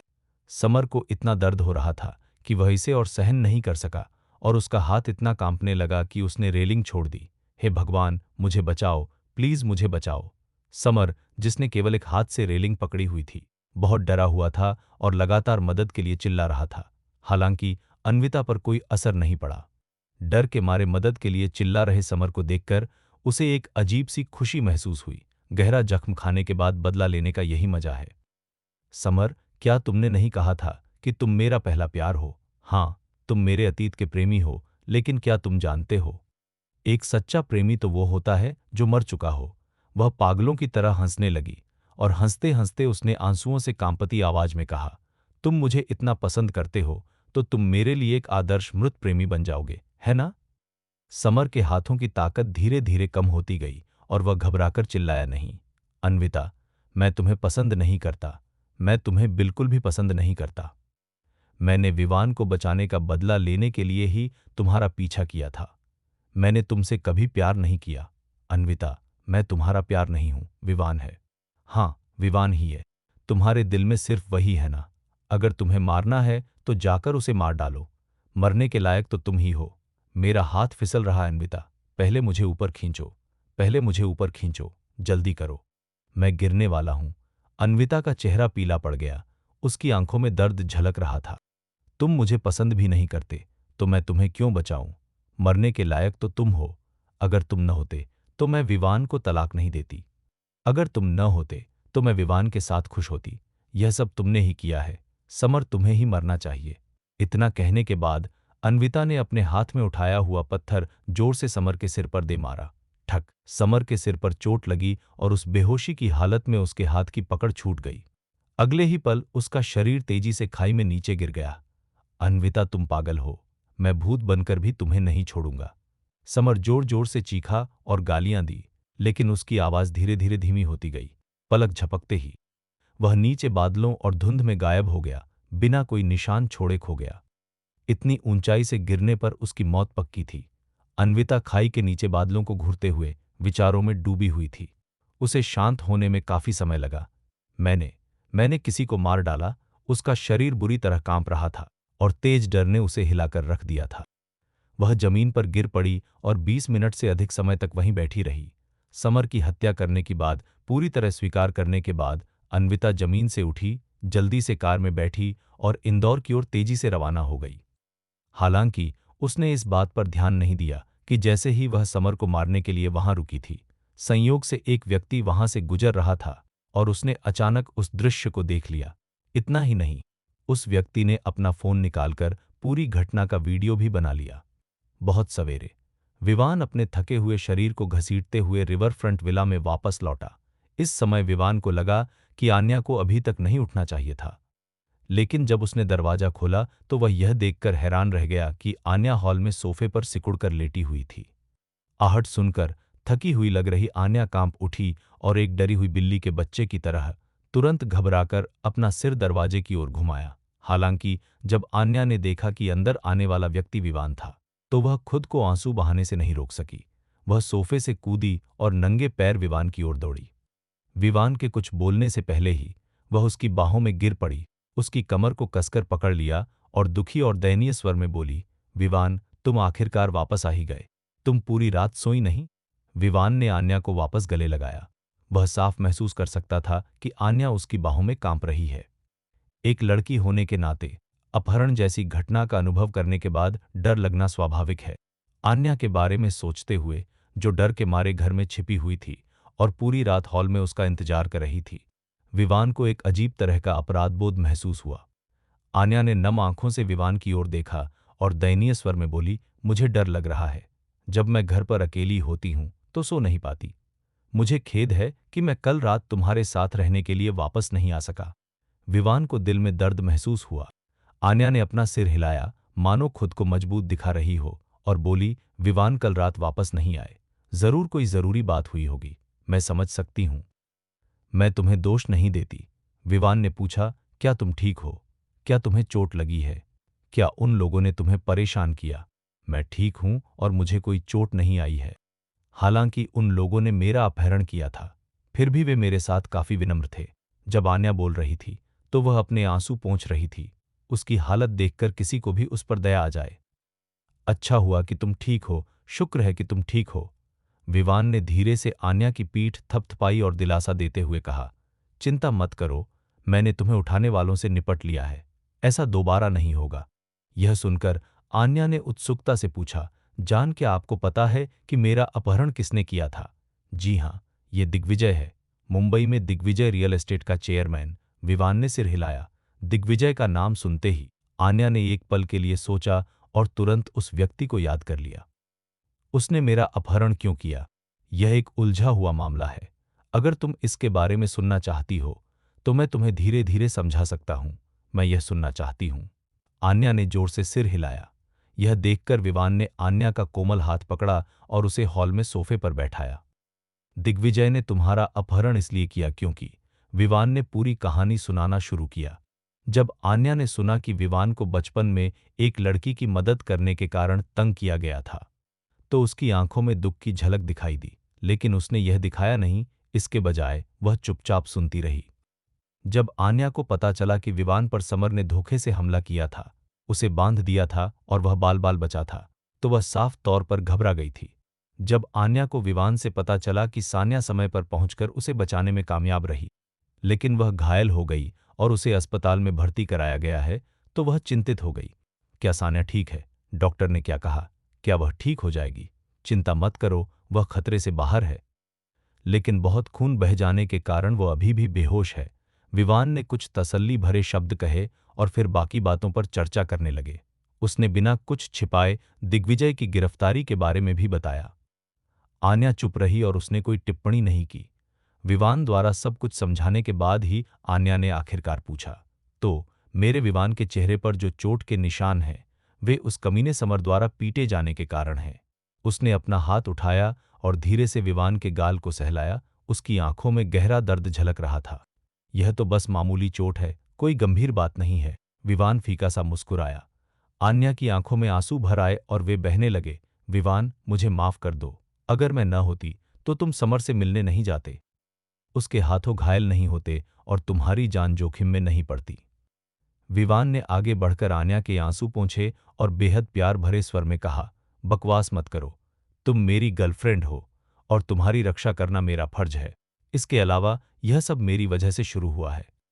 अगर किसी को माफी मांगनी चाहिए तो मुझे तुमसे माफी मांगनी चाहिए। मुझे फंसने का डर नहीं है, मुझे बस तुम्हें चोट लगने का डर है। इस बार मैं सान्या की बहुत एहसानमंद हूं। अगर वो न होती तो शायद मैं तुम्हें फिर कभी न देख पाती। आन्या को डर की एक लहर महसूस हुई, लेकिन यह याद करके कि सान्या अभी भी अस्पताल में है, उसने तुरंत सुझाव दिया, विवान, चलो सान्या के पास अस्पताल चलते हैं। इससे पहले कि विवान मना कर पाता, आन्या ने समझाया, पापा अस्पताल में हैं और वह घायल है। अगर वह अकेली रहेगी तो वह निश्चित रूप से बहुत दुखी होगी। विवान ने सिर हिलाकर मना कर दिया और कहा, तुम पूरी रात सोई नहीं हो। क्या तुम्हारा शरीर इसे झेल पाएगा? अगर तुम्हें जाना ही है तो आराम करने के बाद ही जाना चाहिए। आन्या ने जिद करते हुए कहा, जब मैंने समुद्रिका ग्रुप की स्थापना की थी तब मेरा रिकॉर्ड 3 दिन और 2 रात बिना सोए रहने का था। यह तो सिर्फ एक रात बिना सोए रहना है, कुछ भी नहीं। वो भी नहीं चलेगा। अगर हमें जाना ही है तो हमें तुम्हारे जागने तक इंतजार करना होगा। इस पर कोई बहस नहीं हो सकती। फैसला हो चुका है। आन्या की जिद को देखते हुए विवान के पास जबरदस्ती करने के अलावा कोई रास्ता नहीं बचा था। इतना कहने के बाद उसने आन्या को आगे बोलने का मौका नहीं दिया और उसे राजकुमारी की तरह गोद में उठा लिया। चलो, मैं तुम्हें तुम्हारे कमरे में वापस ले चलता हूं। जब तुम जाग जाओगी तो मैं तुम्हारे साथ अस्पताल चलूंगा। विवान आन्या को गोद में उठाकर ऊपर ले गया। आन्या विवान की बाहों में सिमट गई और उसे अपने भीतर शांति का एहसास हुआ। आन्या को उसके कमरे में ले जाने के बाद विवान अपने कमरे में लौटने की तैयारी कर रहा था, लेकिन आन्या ने उसका हाथ पकड़ लिया और शर्माते हुए कहा, विवान, क्या आप मेरे साथ सो सकते हैं? विवान हैरान रह गया। आन्या शर्मा गई और उसने समझाया, विवान, गलत मत समझो। मेरा मतलब यह है कि जब तुम मेरे पास होते हो तो मुझे ज्यादा अच्छी नींद आती है। ओह अच्छा। यह सुनकर विवान ने सिर हिलाकर सहमति जताई। दोनों ने पूरी रात आराम नहीं किया था और अब तक वे पूरी तरह थक चुके थे। वे अभी लेटे भी नहीं थे कि दोनों को नींद आ गई। समय बीतता गया और विवान दोपहर 3 बजे तक नहीं उठा। जब वह जागा तो आन्या गहरी नींद में सो रही थी। उसने उसे नहीं जगाया, बल्कि पहले हाथ मुंह धोने के लिए उठा और फिर खाना बनाने के लिए नीचे चला गया। सारा खाना परोस दिए जाने के बाद वह ऊपर गया और आन्या को जगाया। पेट भर खाने पीने के बाद दोनों साथ में उस निजी अस्पताल गए जहां सान्या के पिता सुरेंद्र का इलाज चल रहा था। वार्ड में सान्या पहले ही जाग चुकी थी।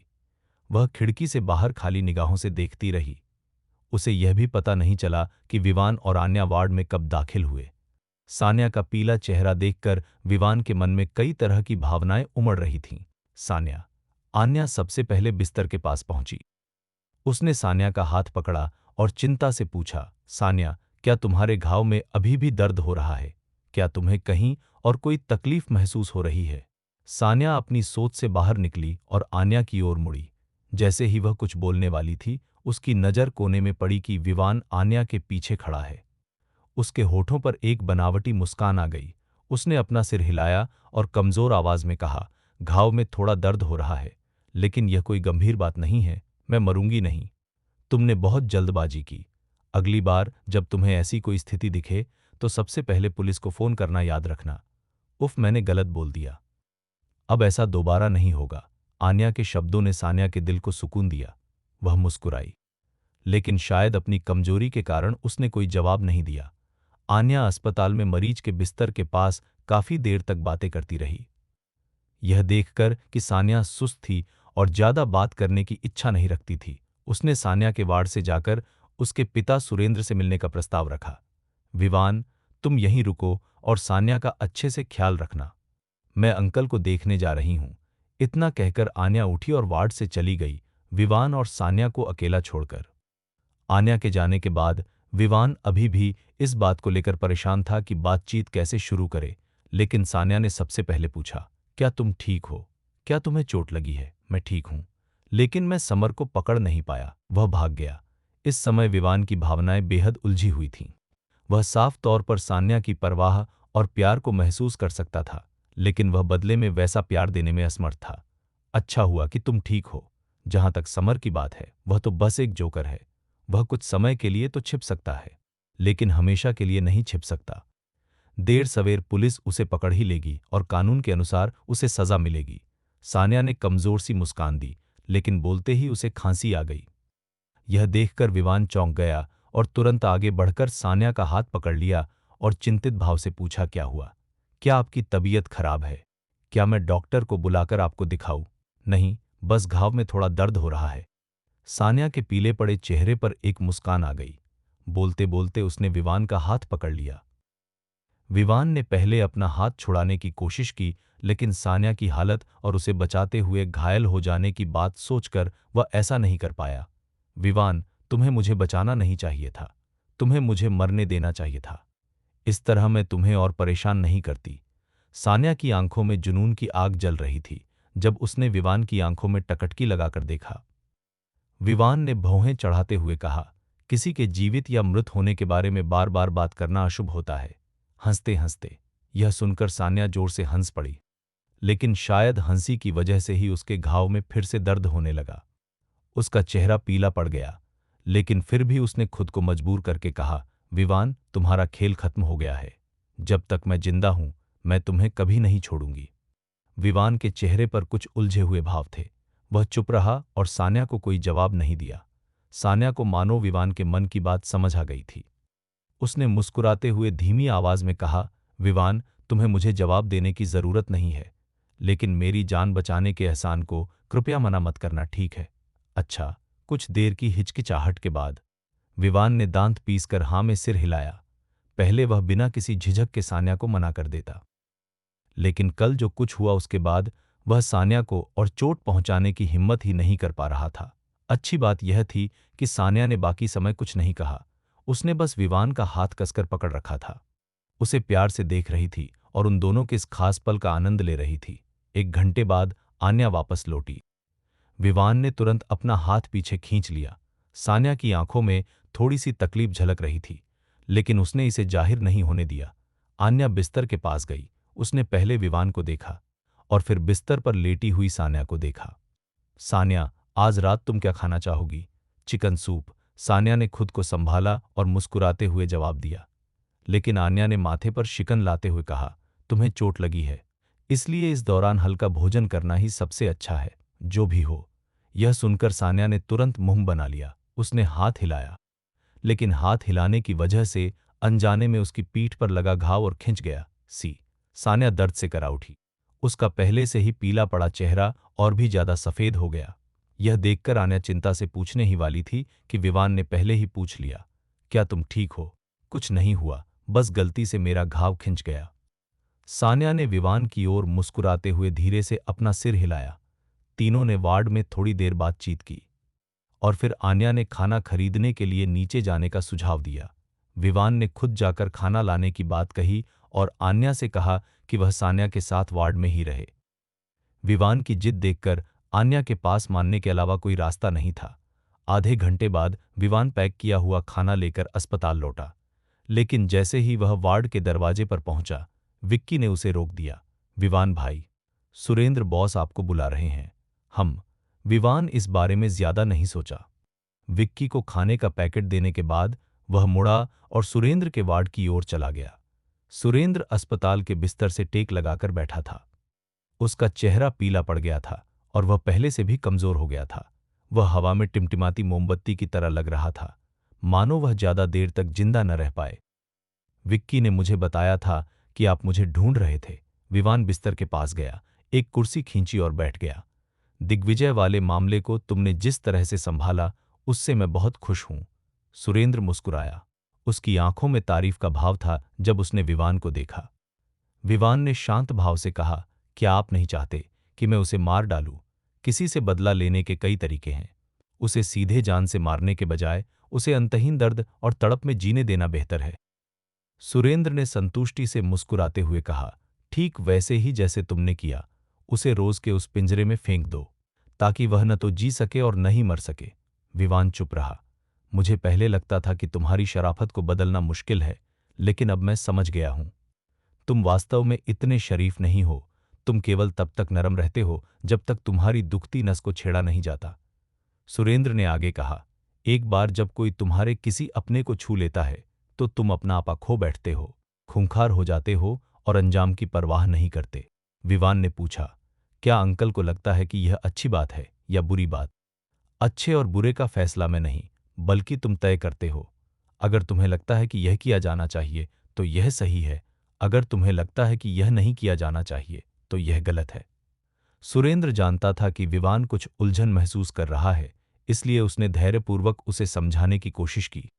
विवान, तुम्हें एक बात समझनी होगी कि इंसान का स्वभाव सबसे पेचीदा चीज है। जब किसी ऐसे व्यक्ति का सामना करना पड़ता है जो खुद से ज्यादा ताकतवर हो, तो लोगों का स्वभाव डर या हीनता के कारण शराफत दिखाता है। इसके उलट, जब किसी ऐसे व्यक्ति का सामना होता है जो तुमसे कमजोर है तो इंसान के स्वभाव का बुरा रूप अपने आप बाहर आ जाता है, खासकर तब जब व्यक्ति के पास दूसरों की जिंदगी और मौत को कंट्रोल करने की ताकत भी हो। बेशक, अगर तुम बिल्कुल अकेले हो और तुम्हारा कोई अपना नहीं है, तो तुम जैसे चाहो वैसे रह सकते हो। लेकिन अगर तुम्हारे रिश्ते हैं और ऐसे लोग हैं जिनकी तुम परवाह करते हो, तो तुम्हें खुद को ताकतवर बनाना सीखना चाहिए और खुद को ऐसा इंसान बनाना चाहिए जिससे दूसरे डरें। केवल इसी तरह से तुम दूसरों के मन में अपना खौफ पैदा कर सकते हो, ताकि वे तुम्हारे आसपास के लोगों को छूने की हिम्मत न करें, क्योंकि वे अच्छी तरह जानते होंगे कि एक बार ऐसा करने पर उनकी मौत पक्की है। दिग्विजय और समर को ही ले लो। अगर उन्हें शुरू से ही पता होता कि आन्या या सान्या को नुकसान पहुंचाने से उनकी मौत हो जाएगी, तो क्या वे आन्या का अपहरण करने या सान्या को चाकू मारने की हिम्मत करते? हालांकि इस घटना से कोई बहुत बुरा अंजाम नहीं हुआ। विवान, मुझे उम्मीद है कि तुम इससे सबक लोगे और हमेशा खुद को याद दिलाओगे कि बहुत ज्यादा दयालु न बनो और लोगों को यह मत लगने दो कि तुम आसानी से दब जाते हो। सुरेंद्र ने विस्तार से समझाया। विवान ने कोई बहस नहीं की, बल्कि चुपचाप सुनता रहा। हालांकि उसने केवल एक जवाब दिया। सुरेंद्र समझ गया कि विवान ने सब कुछ दिल पर ले लिया है। अपना मकसद पूरा होते देख सुरेंद्र ने उस विषय पर बात करना बंद कर दिया और अचानक बात बदलते हुए पूछा, विवान, क्या तुम मुझे बता सकते हो कि इस बार तुम इतने गुस्से में क्यों थे? क्या इसलिए कि दिग्विजय ने आन्या का अपहरण कर लिया, या इसलिए कि समर ने सान्या को चाकू मारा? विवान इस सवाल को सुनकर थोड़ा हैरान रह गया। उसने इस सवाल के बारे में सोचा ही नहीं था। सान्या पर चाकू से हमला होने के बाद वह बेहद गुस्से में था, इस हद तक कि वह लगभग अपना मानसिक संतुलन खो बैठा था। अपने दिल की गहराई में झांको। चाहे तुम आखिर में आन्या को चुनो या सान्या को, तुम हमेशा मेरे दामाद रहोगे, सुरेंद्र का दामाद। सुरेंद्र ने हाथ उठाया, विवान के कंधे पर थपथपाया और मुस्कुराते हुए कहा, ठीक है, जाओ सान्या के पास बैठो। उस लड़की ने तुम्हारे लिए अपनी जान दांव पर लगा दी। अंकल, आपको थोड़ा आराम कर लेना चाहिए। विवान ने सिर हिलाया और जाने के लिए उठ खड़ा हुआ। विवान, हालांकि उसने अभी 2 कदम ही बढ़ाए थे कि सुरेंद्र ने अचानक उसे फिर से पुकारा। विवान रुका और अस्पताल के बिस्तर पर बैठे सुरेंद्र की ओर मुड़ा। सुरेंद्र ने गंभीर होकर कहा, मेरे पास ज्यादा समय नहीं बचा है। मैं आन्या और सान्या को तुम्हारे हवाले कर रहा हूं। कृपया उनका अच्छे से ख्याल रखना और उन्हें जरा भी नुकसान मत पहुंचाना। क्या यह ठीक है? ठीक है। विवान ने भारी मन से सिर हिलाया। यह मर्दों के बीच का वादा था और वह इसे निभाने की पूरी कोशिश करेगा। सान्या के सो जाने तक 3 घंटे और अस्पताल में रहने के बाद विवान आखिरकार आन्या के साथ अस्पताल से निकल गया। दोनों कार में बैठ गए और जैसे ही विवान ने इंजन स्टार्ट किया, अचानक आन्या ने बिना किसी कारण के पूछा, विवान, क्या तुम सान्या को पसंद करते हो? विवान एक पल के लिए रुका, फिर पलटकर पूछा, तुम ऐसा क्यों पूछ रही हो? आन्या ने साफ तौर पर कहा, क्योंकि अस्पताल में अभी अभी तुम्हारा व्यवहार मुझे बताता है कि तुम वास्तव में उसकी बहुत परवाह करते हो। विवान ने तुरंत जवाब देने की बजाय कार को घुमाया और रिवरफ्रंट विला की ओर चल दिया। लंबे समय तक चुप रहने के बाद विवान ने आखिरकार बोलना शुरू किया और समझाया, सान्या मुझे बचाते समय घायल हो गई थी, इसलिए यह मेरा फर्ज है कि मैं उसकी परवाह करूं। विवान को लगा कि उसके जवाब में कुछ भी गलत नहीं था, लेकिन आन्या के अगले शब्दों ने विवान को एक बार फिर चुप करा दिया। यह सच है, लेकिन विवान, मुझे जवाब देने में तुम्हें इतना समय लग गया, इससे साफ पता चलता है कि तुम खुद भी उसके लिए अपनी भावनाओं को लेकर साफ नहीं हो। विवान, हम सिर्फ डेटिंग कर रहे हैं, हमारी शादी नहीं हुई है। अगर तुम सच में सान्या से प्यार करते हो, तो मैं तुम्हें अपनी शुभकामनाएं दे सकती हूं। आन्या की बातों ने विवान को काफी देर तक खामोश कर दिया। इससे पहले सुरेंद्र ने अस्पताल में भी ऐसा ही सवाल पूछा था और विवान ने तब भी इस बारे में सोचा था, लेकिन उसे खुद भी इसका जवाब मालूम नहीं था। उसे लगता है कि वह आन्या को पसंद करता है, क्योंकि आन्या पढ़ी लिखी, समझदार और सुलझी हुई है। हालांकि कभी-कभी वह थोड़ी घमंडी और नखरे वाली हो जाती है, लेकिन वह हमेशा उसकी जरूरतों का ख्याल रखती है। इससे विवान को एक ऐसा अपनापन महसूस होता था जो उसने पहले कभी नहीं जाना था। लेकिन सान्या का क्या? क्या सान्या बुरी है? सान्या दिल की साफ और बड़े दिल वाली है। उसका स्वभाव थोड़ा अलग और मस्तमौला है और वह सच में उसके लिए बहुत कुछ करती है। अगर मुझे बताना हो तो आन्या की खूबसूरती पानी की तरह शांत और कोमल है, वहीं सान्या की सबसे बड़ी खूबी उसका बेपनाह जुनून और जोश है।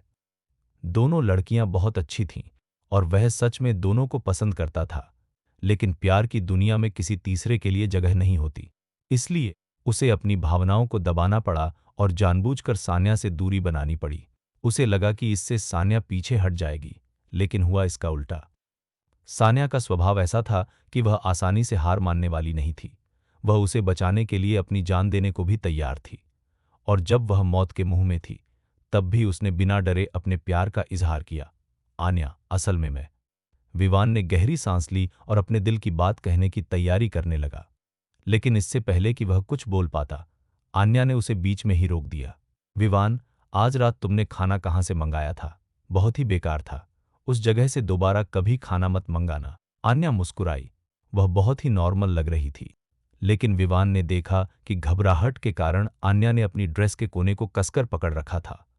इतनी जोर से पकड़ने के कारण उसकी पतली, गोरी उंगलियां थोड़ी सफेद पड़ गई थीं। ठीक, मैं अब उस जगह से नहीं लाऊंगा। विवान ने चुपचाप पुरानी बात को वहीं छोड़ दिया और मुस्कुराते हुए सिर हिलाया। वे पूरे रास्ते चुप रहे।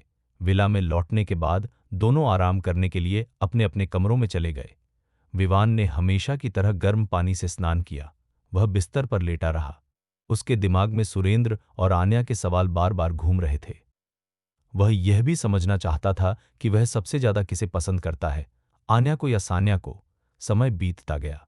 सान्या और आन्या की यादें बार बार उसके दिमाग में आ रही थीं। कुछ देर बाद अचानक दरवाजे की कुंडी खुलने की आवाज आई, जिससे विवान का ध्यान टूटा। कमरे की हल्की रोशनी में विवान ने देखा कि आन्या उसके कमरे में आ रही है।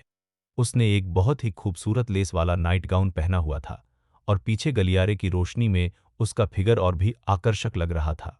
वह धीरे धीरे विवान के बिस्तर के पास गई। उसका चेहरा शर्म से लाल हो रहा था और उसने धीरे से पूछा, विवान, मुझे अकेले नींद नहीं आ रही। क्या मैं आज रात तुम्हारे साथ सो सकती हूँ? ऐसे हालात में अपने सामने इतनी खूबसूरत लड़की को देखकर विवान के लिए मना करना नामुमकिन था। विवान को सिर हिलाते देख आन्या धीरे से विवान के बिस्तर में घुस गई। पल भर में ही एक भीनी भीनी खुशबू फैल गई। विवान का दिल जोर जोर से धड़कने लगा और कुछ ख्याल उसके दिमाग में आने लगे। उसका गला सूखने लगा। उसने खुद को संभालने की कोशिश की और ध्यान बंटाने के लिए कुछ और सोचने लगा, लेकिन तभी अचानक आन्या ने उसे गले लगा लिया। विवान, मुझे तुम पसंद हो। आन्या विवान की ओर मुड़ी। उसकी खूबसूरत आंखें भीग गईं जब उसने विवान की आंखों में गहराई से देखा। उसने धीरे से अपना सिर झुकाया और विवान के होठों को हल्के से चूम लिया। आन्या, क्या तुम्हें पता है कि तुम क्या कर रही हो? विवान को लगा कि उसका गला पूरी तरह सूख गया है और ऐसा लग रहा था जैसे उसके अंदर आग लगी हो, लेकिन उसने खुद को काबू में रखने और अपनी भावनाओं को बहकने से रोकने की पूरी कोशिश की।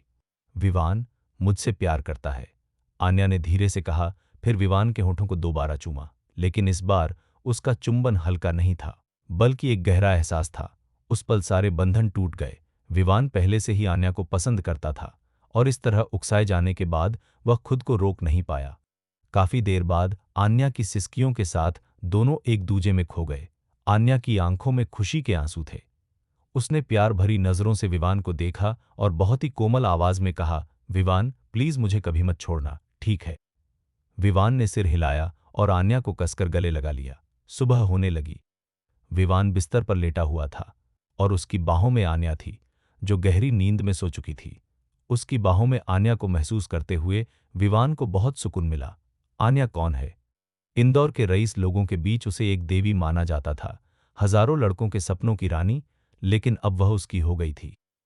उस पल विवान को लगा जैसे उसने दुनिया जीत ली हो, लेकिन थोड़ी ही देर बाद विवान एक गहरी सोच में डूब गया। वह आन्या को पसंद करता है, उसे सान्या भी पसंद है। वह आन्या या सान्या में से किसी को भी खोना नहीं चाहता था। सुरेंद्र सही कह रहे थे, इंसान का स्वभाव बहुत उलझा हुआ होता है। विवान भी तो एक इंसान ही है, उसके भी अपने स्वार्थ और चाहते हैं। वह आन्या को भी चाहता था और साथ ही साथ वह सान्या को भी अपना बनाना चाहता था। वह ऐसे भविष्य के बारे में सोच भी नहीं सकता था जहां आन्या या सान्या किसी और के साथ हों। विवान को भविष्य का तो पता नहीं था, लेकिन फिलहाल वह बस यही चाहता था कि दोनों उसके साथ रहें। बहुत सवेरे विवान अभी सो ही रहा था कि उसे अपनी नाक पर गुदगुदी महसूस हुई। उसने आंखें खोली और देखा कि आन्या एक तरफ लेटी हुई है, एक हाथ से अपना सिर टिकाए हुए है और दूसरे हाथ से उसकी नाक पर बालों से खेल रही है। विवान को जागते देख आन्या मुस्कुराई और बोली, अरे आलसी, सूरज सिर पर आ गया है और तुम अभी भी सो रहे हो। यह सुनकर विवान हंस पड़ा। उसने आन्या को अपनी बाहों में भर लिया और प्यार से अपना चेहरा उसके बालों में रगड़ा। अरे बदमाश, सुबह सुबह ही शरारत कर रही हो। क्या तुम्हें लगता है कि मैं तुम्हें सबक नहीं सिखाऊंगा? मुझे सबक सिखाओगे? क्या प्लान है तुम्हारा? बिल्कुल कल रात की तरह। विवान के कल रात की बात छेड़ते ही आन्या का चेहरा शर्म से लाल हो गया। उसे कल रात की बातें याद आ गई। उसने कभी सोचा भी नहीं था कि वह इतनी बेबाक हो जाएगी। उस पल उसे अचानक अपनी बेस्ट फ्रेंड दिशा की कही हुई बात याद आ गई, जो उसने व्हाट्सएप चैट पर कही थी। उसने विवान से इस बारे में पूछा भी था, लेकिन अब ऐसा लग रहा था कि दिशा की बातें सच हो गई हैं, जिससे आन्या और भी ज्यादा शर्मिंदा महसूस कर रही थी। विवान को पता नहीं था कि आन्या क्या सोच रही है, लेकिन उसे महसूस हुआ कि आन्या शर्मा रही है। सुबह का वक्त था और अपनी बाहों में अपनी प्रेमिका को पाकर विवान खुद को रोक नहीं पाया और उसने आन्या को फिर से अपने प्यार में जकड़ लिया। जब आन्या ने थक कर रुकने को कहा, तभी विवान ने उसे छोड़ा। अब आन्या के बर्ताव में थोड़ा बदलाव आ गया था। उसका चेहरा और भी ज्यादा निखर गया था और उसकी आंखों में एक नई चमक थी। नाश्ते के दौरान विवान लगातार आन्या को देखता रहा, जिससे आन्या बहुत शर्मा गई। उसने नखरे से कहा, क्या देख रहे हो? खाना खाओ। मैं और क्या देख सकता हूं? बेशक, अपनी खूबसूरत गर्लफ्रेंड को, विवान ने हंसते हुए कहा। विवान की मीठी बातों पर आन्या और भी ज्यादा शर्मा गई और धीरे से बोली, क्या मैं सच में इतनी अच्छी लग रही हूं? तुमने तो मुझे पहले भी देखा है। अब बात अलग है। पहले तुम सिर्फ मेरी दोस्त थी, लेकिन अब तुम मेरी जान हो। विवान के आगे बोलने से पहले ही आन्या ने उसे चुप कराने का नाटक किया। उफ, तुम बहुत बदमाश हो, अब तुम्हें ऐसा कहने की इजाजत नहीं है। आन्या शर्मा रही थी और बहुत प्यारी लग रही थी। विवान ने सरेंडर करते हुए अपने हाथ ऊपर उठा दिए। इस ड्रामे को देखकर आन्या हंस पड़ी। हंसी मजाक के बाद दोनों साथ में बाहर निकले। अस्पताल जाते समय आन्या ने विवान से एक फूलों की दुकान पर कार रोकने के लिए कहा। उसने फूलों के 2 गुलदस्ते खरीदे, एक सुरेंद्र के लिए और दूसरा सान्या के लिए। जब दोनों अस्पताल पहुंचे तो उन्हें यह देखकर हैरानी हुई कि सुरेंद्र का वार्ड पूरी तरह से खाली था। आन्या को लगा कि सुरेंद्र की तबीयत खराब हो गई है और उन्हें आईसीयू में ले जाया गया है। वह घबराकर पूछने ही वाली थी, तभी विक्की वहां आया। आन्या मैडम, विवान भाई, सुरेंद्र बॉस को आज सुबह जल्दी ही यहां से ले जाया गया। विवान ने हैरानी से पूछा, कौन ले गया? विक्की ने सिर हिलाते हुए कहा, मुझे भी पक्का नहीं पता, लेकिन बॉस ने मुझसे कहा है कि आपको चिंता करने की जरूरत नहीं है, आप बस अपनी जिंदगी जिएं। यह सुनकर विवान और आन्या ने एक दूसरे की ओर देखा। दोनों को कुछ समझ नहीं आ रहा था। इस समय विक्की ने अचानक आन्या की ओर देखा, फिर विवान की ओर और थोड़ा हिचकिचाते हुए पूछा, विवान भाई, क्या हम 2 मिनट अकेले में बात कर सकते हैं? हाँ चलो। विवान ने सिर हिलाया और विक्की के साथ एक कोने में चला गया। आसपास किसी को न देखकर विक्की ने गंभीर होकर कहा, विवान भाई, बॉस ने पिछले कुछ दिनों में गुप्त रूप से सारी व्यवस्था कर ली है। सान्या मैडम के अस्पताल से डिस्चार्ज होने के बाद आप उनका सारा कारोबार और पावर संभाल लेंगे। उस समय अगर आपको कोई सवाल पूछना हो तो आप मुझसे पूछ सकते हैं। विक्की के बोलने के बाद उसने विवान के चेहरे के भावों में आए बदलावों को ध्यान से देखा। उसने सोचा कि विवान जैसा साधारण आदमी, अगर अचानक इतनी ताकत उसे मिल जाए तो वह घबरा जाएगा और कंफ्यूज हो जाएगा। उसे हैरानी हुई कि विवान एकदम शांत रहा, मानो उसे इस बात का पहले से ही अंदाजा था। क्या तुम्हारे काम करने का तरीका यही है? विवान ने थोड़ी सी भौहें सिकोड़ी और कुछ नाराजगी के साथ विक्की की ओर देखा। विक्की का दिल जोर से धड़कने लगा और उसने हैरानी से कहा, विवान भाई, प्लीज मुझे माफ करना अगर मैंने कुछ गलत समझा हो। मुझे आपकी बात पूरी तरह समझ नहीं आई, प्लीज समझाइए। विवान की आवाज शांत थी, लेकिन उसकी आंखें मानो दिल में छेद कर रही थीं। मेरा सुरेंद्र बॉस के धंधे और रसूख से कभी कोई लेना देना नहीं रहा, इसलिए मेरे पास पूछने के लिए बहुत सारे सवाल होंगे। ऐसे में क्या तुम्हें मेरे लिए पहले से कुछ जानकारी तैयार नहीं रखनी चाहिए थी? यह सुनकर विक्की के पसीने छूट गए। दरअसल वह यह सब जानता था, लेकिन अपने मतलब के लिए उसने ये तैयारियां नहीं की। अपनी चालाकी बंद करो। अंधेरा होने से पहले सारा डेटा मेरे फोन पर भेज दो। अगर तुम यह नहीं कर सकते तो मुझे किसी और काबिल आदमी को काम पर रखने में कोई दिक्कत नहीं होगी। विवान ने ठंडे लहजे में बस एक बात कही, फिर मुड़कर वार्ड में वापस चला गया। विवान के काफी दूर चले जाने के बाद ही विक्की ने राहत की सांस ली। विवान सान्या के पास लौट आया। जैसे ही उसने दरवाजा खोला, उसने देखा कि सान्या सिर झुकाए रो रही थी, जबकि आन्या उसे चुप करा रही थी। यह देखकर विवान ने सोचा कि पहले बाहर चला जाए और जब सान्या का मूड ठीक हो जाए तब वापस आए। लेकिन उसी पल सान्या ने उसकी ओर देखा। दोनों की निगाहें मिली और अब विवान का वहां से चले जाना ठीक नहीं लगता। इसलिए उसके पास मजबूरी में अंदर जाने के अलावा कोई चारा नहीं था। सान्या, तुम क्यों रो रही हो? आप अच्छी तरह जानते हैं कि मैं क्यों रो रही हूं। आंखों में आंसू लिए सान्या ने उसे गुस्से से घूरकर देखा। खें। विवान ने शर्मिंदा होकर सूखी खांसी की। सान्या के रोने का कारण पक्का सुरेंद्र का जाना था। यह बात बिना बताए ही लगभग साफ थी। विवान, प्लीज सान्या को चुप कराओ, मैं वॉशरूम जा रही हूं।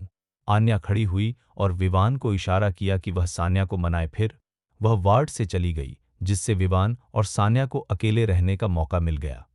आन्या के वार्ड से चले जाने के बाद विवान उसके बिस्तर के पास गया। जैसे ही वह बैठा, सान्या ने उसका हाथ पकड़ लिया। विवान, मेरे पापा बिना बताए चले गए। आपको क्या लगता है कि वे कहाँ गए होंगे? विवान ने कुछ देर सोचा और फिर कहा, अंकल बहुत ही पक्के इरादे वाले इंसान हैं। अगर उन्होंने बिना बताए जाने का फैसला किया है, तो इसका मतलब है कि उन्हें कोई बहुत ही जरूरी काम होगा। सान्या ने ना में सिर हिलाते हुए कहा, जरूरी काम? वो तो लाइलाज बीमारी से जूझ रहे हैं। उन्हें भला कौन सा जरूरी काम हो सकता है? मुझे इसके बारे में पता नहीं है। विवान ने अपना सिर हिलाया। उसे सिर्फ इतना पता था कि सुरेंद्र को कोई ले गया था, लेकिन उसे यह नहीं पता था कि उसे कौन ले गया था या उसे कहाँ ले जाया गया था। अपने पिता सुरेंद्र के चले जाने से सान्या बहुत उदास हो गई थी। विवान के साथ होने के बावजूद भी वह मायूस और परेशान थी। विवान उसे कुछ तसल्ली देना चाहता था, लेकिन उसे समझ नहीं आ रहा था कि बात कैसे शुरू करे। काफी देर बाद सान्या ने अचानक विवान का हाथ कसकर पकड़ लिया और मिन्नत करते हुए बोली, विवान, मुझे अस्पताल से छुट्टी चाहिए। मजाक करना बंद करो। इस हालत में तुम्हें छुट्टी कैसे मिलेगी? विवान ने भौहें चढ़ाईं और बिना सोचे सीधे सान्या को मना कर दिया। सान्या उदास लग रही थी। उसकी आंखों में आंसू भरे हुए थे और वह बिना कुछ कहे विवान को देखती रही, बस धीरे से उसका हाथ हिलाती रही। हालांकि उसने कुछ कहा नहीं, लेकिन वह इशारों इशारों में नखरे दिखा रही थी और विनती कर रही थी। विवान ने अपना दिल सख्त रखा और प्यार से समझाया, अगर तुम अस्पताल से छुट्टी लेना चाहती हो, तो तुम्हें अपने घाव के ठीक होने और डॉक्टर की हाँ मिलने तक इंतजार करना होगा। वरना अगर घाव में सूजन या इन्फेक्शन हो गया, तो तुम्हारा इलाज कौन करेगा? लेकिन अस्पताल में अकेले रहकर मुझे बहुत बोरियत और अकेलापन महसूस हो रहा है। सान्या ने दुखी होकर कहा, पहले सब ठीक था, क्योंकि मेरे पापा सामने वाले वार्ड में थे। अब उनके जाने के बाद मैं अस्पताल में बिल्कुल अकेली हूं। विवान ने कहा, कोई बात नहीं आन्या, और मैं बारी बारी से हर दिन तुम्हारे साथ समय बिताने आएंगे। सान्या ने जिद करते हुए कहा, आप सब दिन में मेरे पास आते हैं, लेकिन रात में क्या? क्या मैं रात में अकेली नहीं रहती? तुम तो रात में सो जाती हो। तुम्हारे साथ रहने की और किसे जरूरत है? मैं रात भर सो नहीं पाती। 3 घंटे बाद मेरी नींद खुल जाती है और दोबारा सोने में बहुत समय लगता है। वह समय बहुत अकेलेपन भरा होता है। तो फिर तुम क्या चाहती हो? क्यों न तुम आन्या से इस बारे में बात करो? तुम रात में मेरे साथ रह सकते हो और वह दिन में मेरे साथ रह सकती है। सान्या की आंखें उम्मीद से भरी हुई थीं। तभी विवान को एहसास हुआ कि सान्या इतनी देर से सिर्फ इसलिए बात कर रही थी ताकि वह उस रात उसके साथ अस्पताल में रुक जाए। विवान मना करना चाहता था, लेकिन तभी वार्ड का दरवाजा खुल गया। आन्या वार्ड में आई, सान्या की ओर देखा जिसकी आंखें अभी भी थोड़ी लाल थीं, और धीरे से आह भरते हुए बोली, विवान, सान्या को इस समय सच में किसी की जरूरत है। आप अगले कुछ दिनों तक अस्पताल में ही रुककर उसका अच्छे से ख्याल क्यों नहीं रखते? कंपनी की जिम्मेदारी मुझ पर छोड़ दो। ऐसा कैसे हो सकता है? मैं एक आदमी हूं, मेरे लिए उसके साथ अस्पताल में रहना ठीक नहीं है। अगर किसी को रुकना चाहिए तो वह तुम होनी चाहिए। विवान ने तुरंत मना कर दिया, लेकिन आन्या ने विवान की ओर आंखें घुमाई और धीरे से कहा, विवान, सान्या मेरी दोस्त है। उसके साथ समय बिताने में तुम्हें क्या दिक्कत है? इसके अलावा मैं कई दिनों से ऑफिस नहीं गई हूं। अगर मैं दोबारा नहीं गई तो यह थोड़ा अजीब होगा। यह देखकर कि विवान अभी भी मना करना चाहता है, आन्या ने चुपके से विवान की कमर पर चुटकी काट ली। विवान दर्द से कराह उठा और उसके ना कहने वाले शब्द उसके मुंह से निकल नहीं पाए। तो फिर तय हो गया, आज रात पहले मुझे घर छोड़ दो, फिर अस्पताल के लिए कपड़े पैक करके ले आना। मैं एक नर्स से तुम्हारे लिए एक फोल्डिंग बेड मंगवा दूंगी और तुम आज रात सान्या के कमरे में सो सकते हो। इतना कहकर आन्या वार्ड से बाहर चली गई। आन्या के जाने के बाद विवान ने सान्या की ओर मुड़कर देखा और पाया कि वह उसे देखकर मुस्कुरा रही थी। तुम किस बात पर हंस रही हो? क्या अब तुम खुश हो? विवान ने चिढ़कर उसकी ओर घूर कर देखा, लेकिन सान्या को बिल्कुल भी गुस्सा नहीं आया, बल्कि वह हंस पड़ी। तुम एक मिनट रोती हो और अगले ही मिनट हंसती हो, क्या तुम्हें खुद पर शर्म नहीं आती? विवान ने लाचारी से अपना सिर हिलाया। सान्या ने नखरे दिखाते हुए कहा, अगर मैं शर्मिंदा हो जाऊं तो क्या हुआ? मैंने तुम्हें अपनी जान तक सौंप दी है, इसलिए मुझे तुम्हारे सामने बेइज्जत होने का डर नहीं है। सान्या की बातों ने विवान की बोलती बंद कर दी। समय बीतता गया। विवान और आन्या अंधेरा होने तक सान्या के साथ अस्पताल में ही रहे। सान्या से थोड़ी देर के लिए विदा लेकर विवान आन्या को वापस रिवरफ्रंट विला ले गया। विवान ने जल्दी से 2 जोड़ी कपड़े पैक किए और नीचे चला गया। आन्या को हॉल में सोफे पर फेस मास्क लगाए बैठे देखकर विवान आखिरकार खुद को रोक नहीं पाया और उसने पूछा, आन्या, क्या तुम वाकई इतनी नॉर्मल हो कि मुझे सान्या के साथ अस्पताल में रहने दे रही हो? जलन भी समय और हालात देखकर होनी चाहिए। सान्या के परिवार में अब हम दोनों ही हैं। अगर मैं इस समय उससे दूरी बनाऊं, तो क्या मैं उसकी दोस्त होने के नाते मतलबी नहीं कहलाऊंगी? आन्या उठी, विवान के पास गई और उसका कॉलर ठीक किया। उसकी बातों ने विवान को एक अजीब से अपराधबोध से भर दिया। आन्या हमेशा से ही बहुत समझदार और दूसरों का ख्याल रखने वाली रही है और यह बात शुरू से ही सच है। क्या मैं बाद में जाऊं? विवान ने हाथ बढ़ाकर आन्या को अपनी बाहों में भर लिया और उसके कान में धीरे से फुसफुसाया। लेकिन अगले ही पल आन्या जैसे चौंक गई हो, तुरंत उसकी बाहों से दूर हो गई। नहीं विवान, में मेरी तबीयत अभी ठीक नहीं है। क्या आप मुझे कुछ दिनों का समय दे सकते हैं? आन्या का चेहरा शर्म से लाल हो गया। उसकी आंखों में झिझक थी। वह अच्छी तरह जानती थी कि विवान क्या सोच रहा है, लेकिन उसकी अभी की हालत उसे खुश नहीं कर सकती थी। आखिरकार कल रात ही उनके बीच सब कुछ हुआ था और आज सुबह विवान ने उसके साथ 2 बार प्यार किया था। इसलिए उसका शरीर पहले से ही बहुत थका हुआ था। उनकी मौजूदा हालत को देखते हुए उन्हें पूरी तरह से ठीक होने के लिए कम से कम 2 दिन आराम की जरूरत होगी। विवान ने शक भरी निगाहों से देखते हुए कहा, मुझे ऐसा क्यों लग रहा है कि तुम जानबूझकर मुझे सान्या की देखभाल के लिए अस्पताल भेज रही हो? यह सुनकर आन्या की आंखों में अपराधबोध साफ दिखाई दिया। ठीक है, काफी देर हो रही है। विवान, तुम्हें जल्दी अस्पताल जाना चाहिए। जब तुम 2 दिन में वापस आओगे, तो मैं तुम्हारी हर बात मानूंगी। उसने जल्दी से बात बदल दी और विवान को दरवाजे की ओर धकेल दिया। पक्का ना? विवान ने किसी तरह अपनी भावनाओं को काबू में किया और फिर संतुष्ट होकर घर से निकल गया। वह विला से बाहर निकला ही था कि उसे विक्की का फोन आया। विवान भाई, मैंने सारी जानकारी आपके ईमेल पर भेज दी है। और हाँ, मुझे अभी अभी खबर मिली है कि वो समर नाम का लड़का मिल गया है, लेकिन अफसोस उसकी मौत हो चुकी है। मर गया? उसकी मौत कैसे हुई? समर की मौत की खबर सुनकर विवान को गहरा झटका लगा। पुलिस स्टेशन में हमारे लोग हैं। पुलिस रिकॉर्ड के मुताबिक समर नाम का लड़का एक पहाड़ी इलाके में घूम रहा था जब वह गलती से एक खाई में गिर गया और उसकी मौत हो गई। विक्की ने आगे कहा, मेरे पास मौके की तस्वीरें भी हैं, लेकिन वे काफी डरावनी और खून खराबे वाली हैं। अगर आप उन्हें देखना चाहें, विवान भाई, तो मैं उन्हें आपको भेज सकता हूं। कोई जरूरत नहीं, मुझे लाशें देखने का कोई शौक नहीं है। बस इतना काफी है कि मरने वाला समर ही है। विवान ने तुरंत मना कर दिया। किसी लाश को इतनी ऊंचाई से गिरा हुआ देखने की कल्पना करना ही काफी डरावना था। वह खुद को परेशान नहीं करना चाहता था। चिंता मत करो भाई, मैं पक्का करने के लिए किसी को भेजूंगा। ठीक है, तुमने बहुत अच्छा काम किया। अगर और कुछ नहीं है तो मैं अब फोन रखता हूं। विवान ने फोन काट दिया। कार में बैठने के बाद विवान ने इंजन स्टार्ट किया और अस्पताल की ओर चल दिया। लेकिन पूरे रास्ते वह समर की मौत के बारे में सोचता रहा। न जाने क्यों विवान को हमेशा लग रहा था कि समर की मौत कुछ अजीब थी। वह समर से निपटना चाहता था, लेकिन अचानक समर मर गया। क्या यह बहुत बड़ा संयोग नहीं है? अस्पताल पहुंचने पर विवान ने वार्ड का दरवाजा खोला। वह सान्या को यह खबर बताने आया था कि समर अब नहीं रहा। विवान के कुछ बोलने से पहले ही सान्या ने उसे हाथ हिलाकर इशारा किया। क्या हुआ? विवान शक भरी नजरों से बिस्तर के पास गया। सान्या ने थोड़ी जल्दी में कहा, मुझे उठने में मदद करो, मुझे वॉशरूम जाना है। विवान चौंक गया। तुमने मदद के लिए किसी नर्स को क्यों नहीं बुलाया?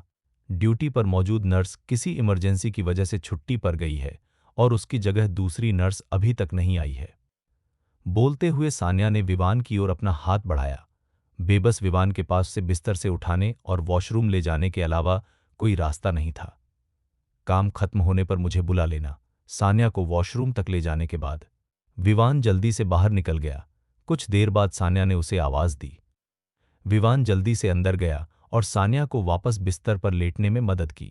जैसे ही विवान ने सान्या को लेटाया, सान्या ने अचानक अपनी बाहों को उसकी गर्दन में डाल दिया। विवान ने उसे दूर करने की कोशिश की, लेकिन सान्या ने अचानक दर्द से कराहना शुरू कर दिया। यह याद करके कि सान्या अभी भी घायल है, विवान ने उसे धक्का देने से खुद को रोक लिया। सान्या, तुम अभी पूरी तरह से ठीक नहीं हुई हो, पागलपन मत करो। क्या इसका मतलब यह है कि एक बार ठीक हो जाने पर आप जो चाहें कर सकते हैं? मेरा मतलब वो नहीं था, प्लीज ऐसा न करें। ठीक है, अब तुम चुप हो जाओ। विवान के बोलने से पहले ही सान्या ने उसे बीच में ही रोक दिया। तुम्हारी एक भी बात ऐसी नहीं है जो मैं सुनना चाहूं, इसलिए बस चुप रहो और मुझे गले लगाने दो। सान्या ने गुस्से में बड़बड़ाया। मजबूर होकर विवान केवल झुक सका और सान्या को उसे गले लगाने दिया। 5 मिनट जल्दी से बीत गए। इस अजीब तरह से खड़े रहने के कारण विवान की कमर में भयानक दर्द होने लगा। सान्या, क्या इतना काफी है? मेरी कमर दुख रही है। अरे तुम तो जवान हो, थोड़ा झुकने में क्या बुराई है? विवान को शर्म महसूस हुई। कुछ और मिनट बीत गए और विवान को वाकई थकान महसूस होने लगी थी। उसने बिस्तर पर दोनों हाथों का सहारा लिया, तब जाकर उसे थोड़ा आराम मिला। इसी पल सान्या ने अचानक विवान के कान में धीरे से फुसफुसाते हुए कहा, क्या तुम थक गए हो? थोड़ी देर के लिए मेरे बिस्तर पर लेट क्यों नहीं जाते? नहीं चाहिए, विवान ने तुरंत मना कर दिया। अरे तुम तो बिल्कुल भी रोमांटिक नहीं हो। सान्या का मूड खराब हो गया और उसने विवान को छोड़ दिया। विवान तुरंत खड़ा हो गया और अपनी दुखती कमर को सीधा किया। सान्या मुस्कुराई और विवान को घूरते हुए चिढ़ाते हुए बोली, विवान, तुम अभी 30 साल के भी नहीं हुए हो और तुम्हारी कमर अभी से जवाब देने लगी है। किसने कहा कि मेरी कमर खराब है? सान्या की बात सुनकर विवान तुरंत नाराज हो गया। एक मर्द यह कैसे सुन सकता है कि वह कमजोर है? वह अब और चुप नहीं रह सका और जवाब देते हुए बोला, मेरी कमर ठीक है या नहीं, इसका अनुभव तो तुम्हें खुद ही होगा। लेकिन बोलते बोलते विवान को अचानक एहसास हुआ कि उसने जो कहा वह ठीक नहीं था, इसलिए उसने बाकी शब्द वापस निगल लिए। सान्या की आंखें हंसी से चमक रही थीं। उसने विवान को घूरते हुए कहा, तुम क्यों रुक गए? आगे बोलो। मुझे बताओ कि तुम्हारी कमर कितनी मजबूत है। तुमने मुझे कैसे पागल कर दिया था और कैसे मुझे रहम की भीख मांगने पर मजबूर कर दिया। बस करो, इस बात को यहीं खत्म करते हैं। विवान का चेहरा लाल हो गया और उसने तुरंत बात बंद करने को कहा। सान्या के खूबसूरत चेहरे पर अब भी हल्की सी मुस्कान थी, लेकिन उसने विवान को और नहीं छेड़ा। माहौल में थोड़ी झिझक महसूस करते हुए विवान अपने बिस्तर को ठीक करने में लग गया। उसका बिस्तर फोल्डिंग वाला था, जो अस्पताल के बिस्तर से नीचे था। जगह कम होने की वजह से फोल्डिंग बेड अस्पताल के बिस्तर के बहुत करीब था और वे हाथ बढ़ाकर एक दूसरे को छू सकते थे। बिस्तर ठीक करने के बाद विवान लेट गया। उसने अपनी आंखें बंद कर ली और सोने का नाटक किया, लेकिन सान्या इससे खुश नहीं थी। अरे अभी टाइम ही क्या हुआ है, तुम सो गए? विवान ने अनसुना करने का नाटक किया। बिना हिले डुले वहीं लेटा रहा, लेकिन अगले ही पल किसी ने उसकी नाक पकड़ ली। विवान ने हाथ बढ़ाकर सान्या का शरारती हाथ हटा दिया, फिर अपनी आंखें खोलकर उसे गुस्से से देखा। अगर मुझे तुमसे कुछ कहना ही नहीं है तो सोने के अलावा मैं और क्या कर सकता हूं? हा हा हा। यह सुनकर सान्या को हंसी आ गई। वह एक तरफ मुड़ी, एक हाथ से अपना सिर टिकाया और मुस्कुराते हुए विवान को देखते हुए बोली, विवान, एक कमरे में एक लड़का और एक लड़की अकेले हैं और तुम ऐसे ही सो गए? क्या तुम जानवर से भी गए गुजरे हो? क्या मतलब? विवान ने भौहें चढ़ा ली। उसे समझ नहीं आया कि सान्या क्या कह रही थी। क्या तुमने वो जोक नहीं सुना? एक कपल छुट्टी मनाने गया और होटल में सिर्फ एक ही कमरा बचा था। लड़की ने बिस्तर पर एक लाइन खींची और कहा कि अगर लड़का उस लाइन को पार करेगा तो वह जानवर बन जाएगा। सान्या ने समझाया। अगली सुबह उस लड़के ने सचमुच वो लाइन पार नहीं की, लेकिन लड़की ने कहा कि वह जानवर से भी गया गुजरा है क्योंकि उसने कुछ नहीं किया। विवान ने हैरान होकर कहा, तो अगर कोई लड़का हद पार नहीं करता और कुछ नहीं करता तो वह जानवर से भी बुरा है, और क्या? सान्या ने अपनी भौहें उठाईं और फिर पूछा, मिस्टर विवान, क्या आप एक जानवर बनना पसंद करेंगे या एक ऐसा इंसान जो जानवर से भी बदतर हो? इस सवाल का कोई जवाब नहीं है, मुझे हर हाल में सुनना ही पड़ेगा। मैं जवाब नहीं दूंगा, तुम्हें जवाब देना होगा। किस हक से? अगर तुमने जवाब नहीं दिया तो मैं तुम्हें पूरी रात परेशान करती रहूंगी और तुम्हें सोने नहीं दूंगी। सान्या ने नखरे दिखाना शुरू कर दिया। विवान पूरी तरह से हार मान चुका था, इसलिए उसने बस इतना ही कहा, ठीक है, तो मैं जानवर से भी बदतर बनना चुनता हूं। तुम? विवान का जवाब सुनकर सान्या को थोड़ा गुस्सा आ गया। विवान, क्या तुम सच में मर्द हो? मैं इतनी सुंदर लड़की हूं और मैं तुम्हें रिझाने की पूरी कोशिश कर रही हूं, फिर भी तुम पर कोई असर नहीं हो रहा। क्या तुम नामर्द हो? हाँ, मैं अब बर्दाश्त नहीं कर सकता, मैं हार मानता हूं। विवान ने सारे हथियार डाल दिए थे और वह किसी भी जाल में न फंसने का पक्का इरादा कर चुका था। सान्या गुस्से से इतनी लाल हो गई कि उसने दांत पीस लिए। उसने हाथ बढ़ाकर विवान का कान मरोड़ा और गुस्से से बोली, यह काम करेगा या नहीं, यह तो कोशिश करने के बाद ही पता चलेगा। तुम अभी यहां ऊपर आओ। छोड़ो, दर्द हो रहा है। विवान को दर्द हो रहा था, लेकिन सान्या के घाव को और ज्यादा खराब होने के डर से उसने उसे छूने की हिम्मत नहीं की। सान्या ने जिद करते हुए कहा, अगर दर्द हो रहा है तो ऊपर आओ और चुपचाप मेरी सेवा करो, वरना मैं तुम्हारे कान उखाड़ दूंगी। मजबूर होकर विवान केवल गुस्से का नाटक कर सकता था और उसने सख्त चेहरे से कहा, सान्या, अगर तुम ऐसा करती रही तो मैं तुम्हें छोड़कर जा रहा हूं। बिल्कुल नहीं, यह तो बस एक मजाक है, आप इसे इतना सीरियसली क्यों ले रहे हैं? सान्या ने तुरंत हाथ छोड़ दिया, लेकिन कुछ मिनटों की शांति के बाद सान्या ने फिर से बोलना शुरू कर दिया। हैंडसम, क्या तुम्हारा बिस्तर बहुत छोटा और सख्त है, जिससे तुम्हें परेशानी हो रही है? मेरे बिस्तर पर क्यों नहीं आ जाते? मेरा बिस्तर बड़ा मुलायम और बहुत आरामदायक है। सान्या ने अपना सिर झुकाया, आंख मारी और मुंह बनाया और हाथ से इशारा करते हुए उसे छेड़ने लगी। विवान ने एक अजीब सी मुस्कान के साथ अपना सिर हिलाया। सान्या को और ज्यादा परेशान करने से रोकने के लिए विवान ने समर की मौत की खबर बताई। यह खबर सुनकर सान्या विवान की तरह ही हैरान थी, लेकिन उससे भी ज्यादा उसे शक हुआ।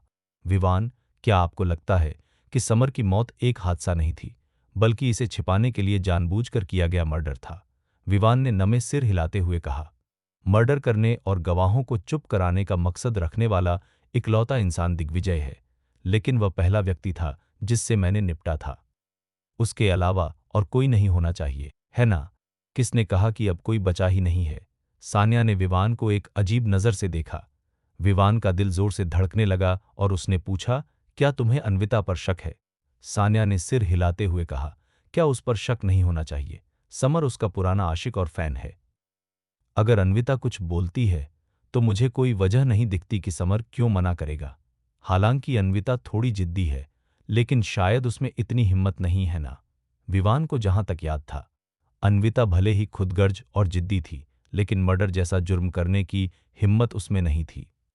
इसके अलावा हम कानून वाले समाज में रहते हैं, कोई भी समझदार इंसान किसी को मारना नहीं चाहेगा, है ना?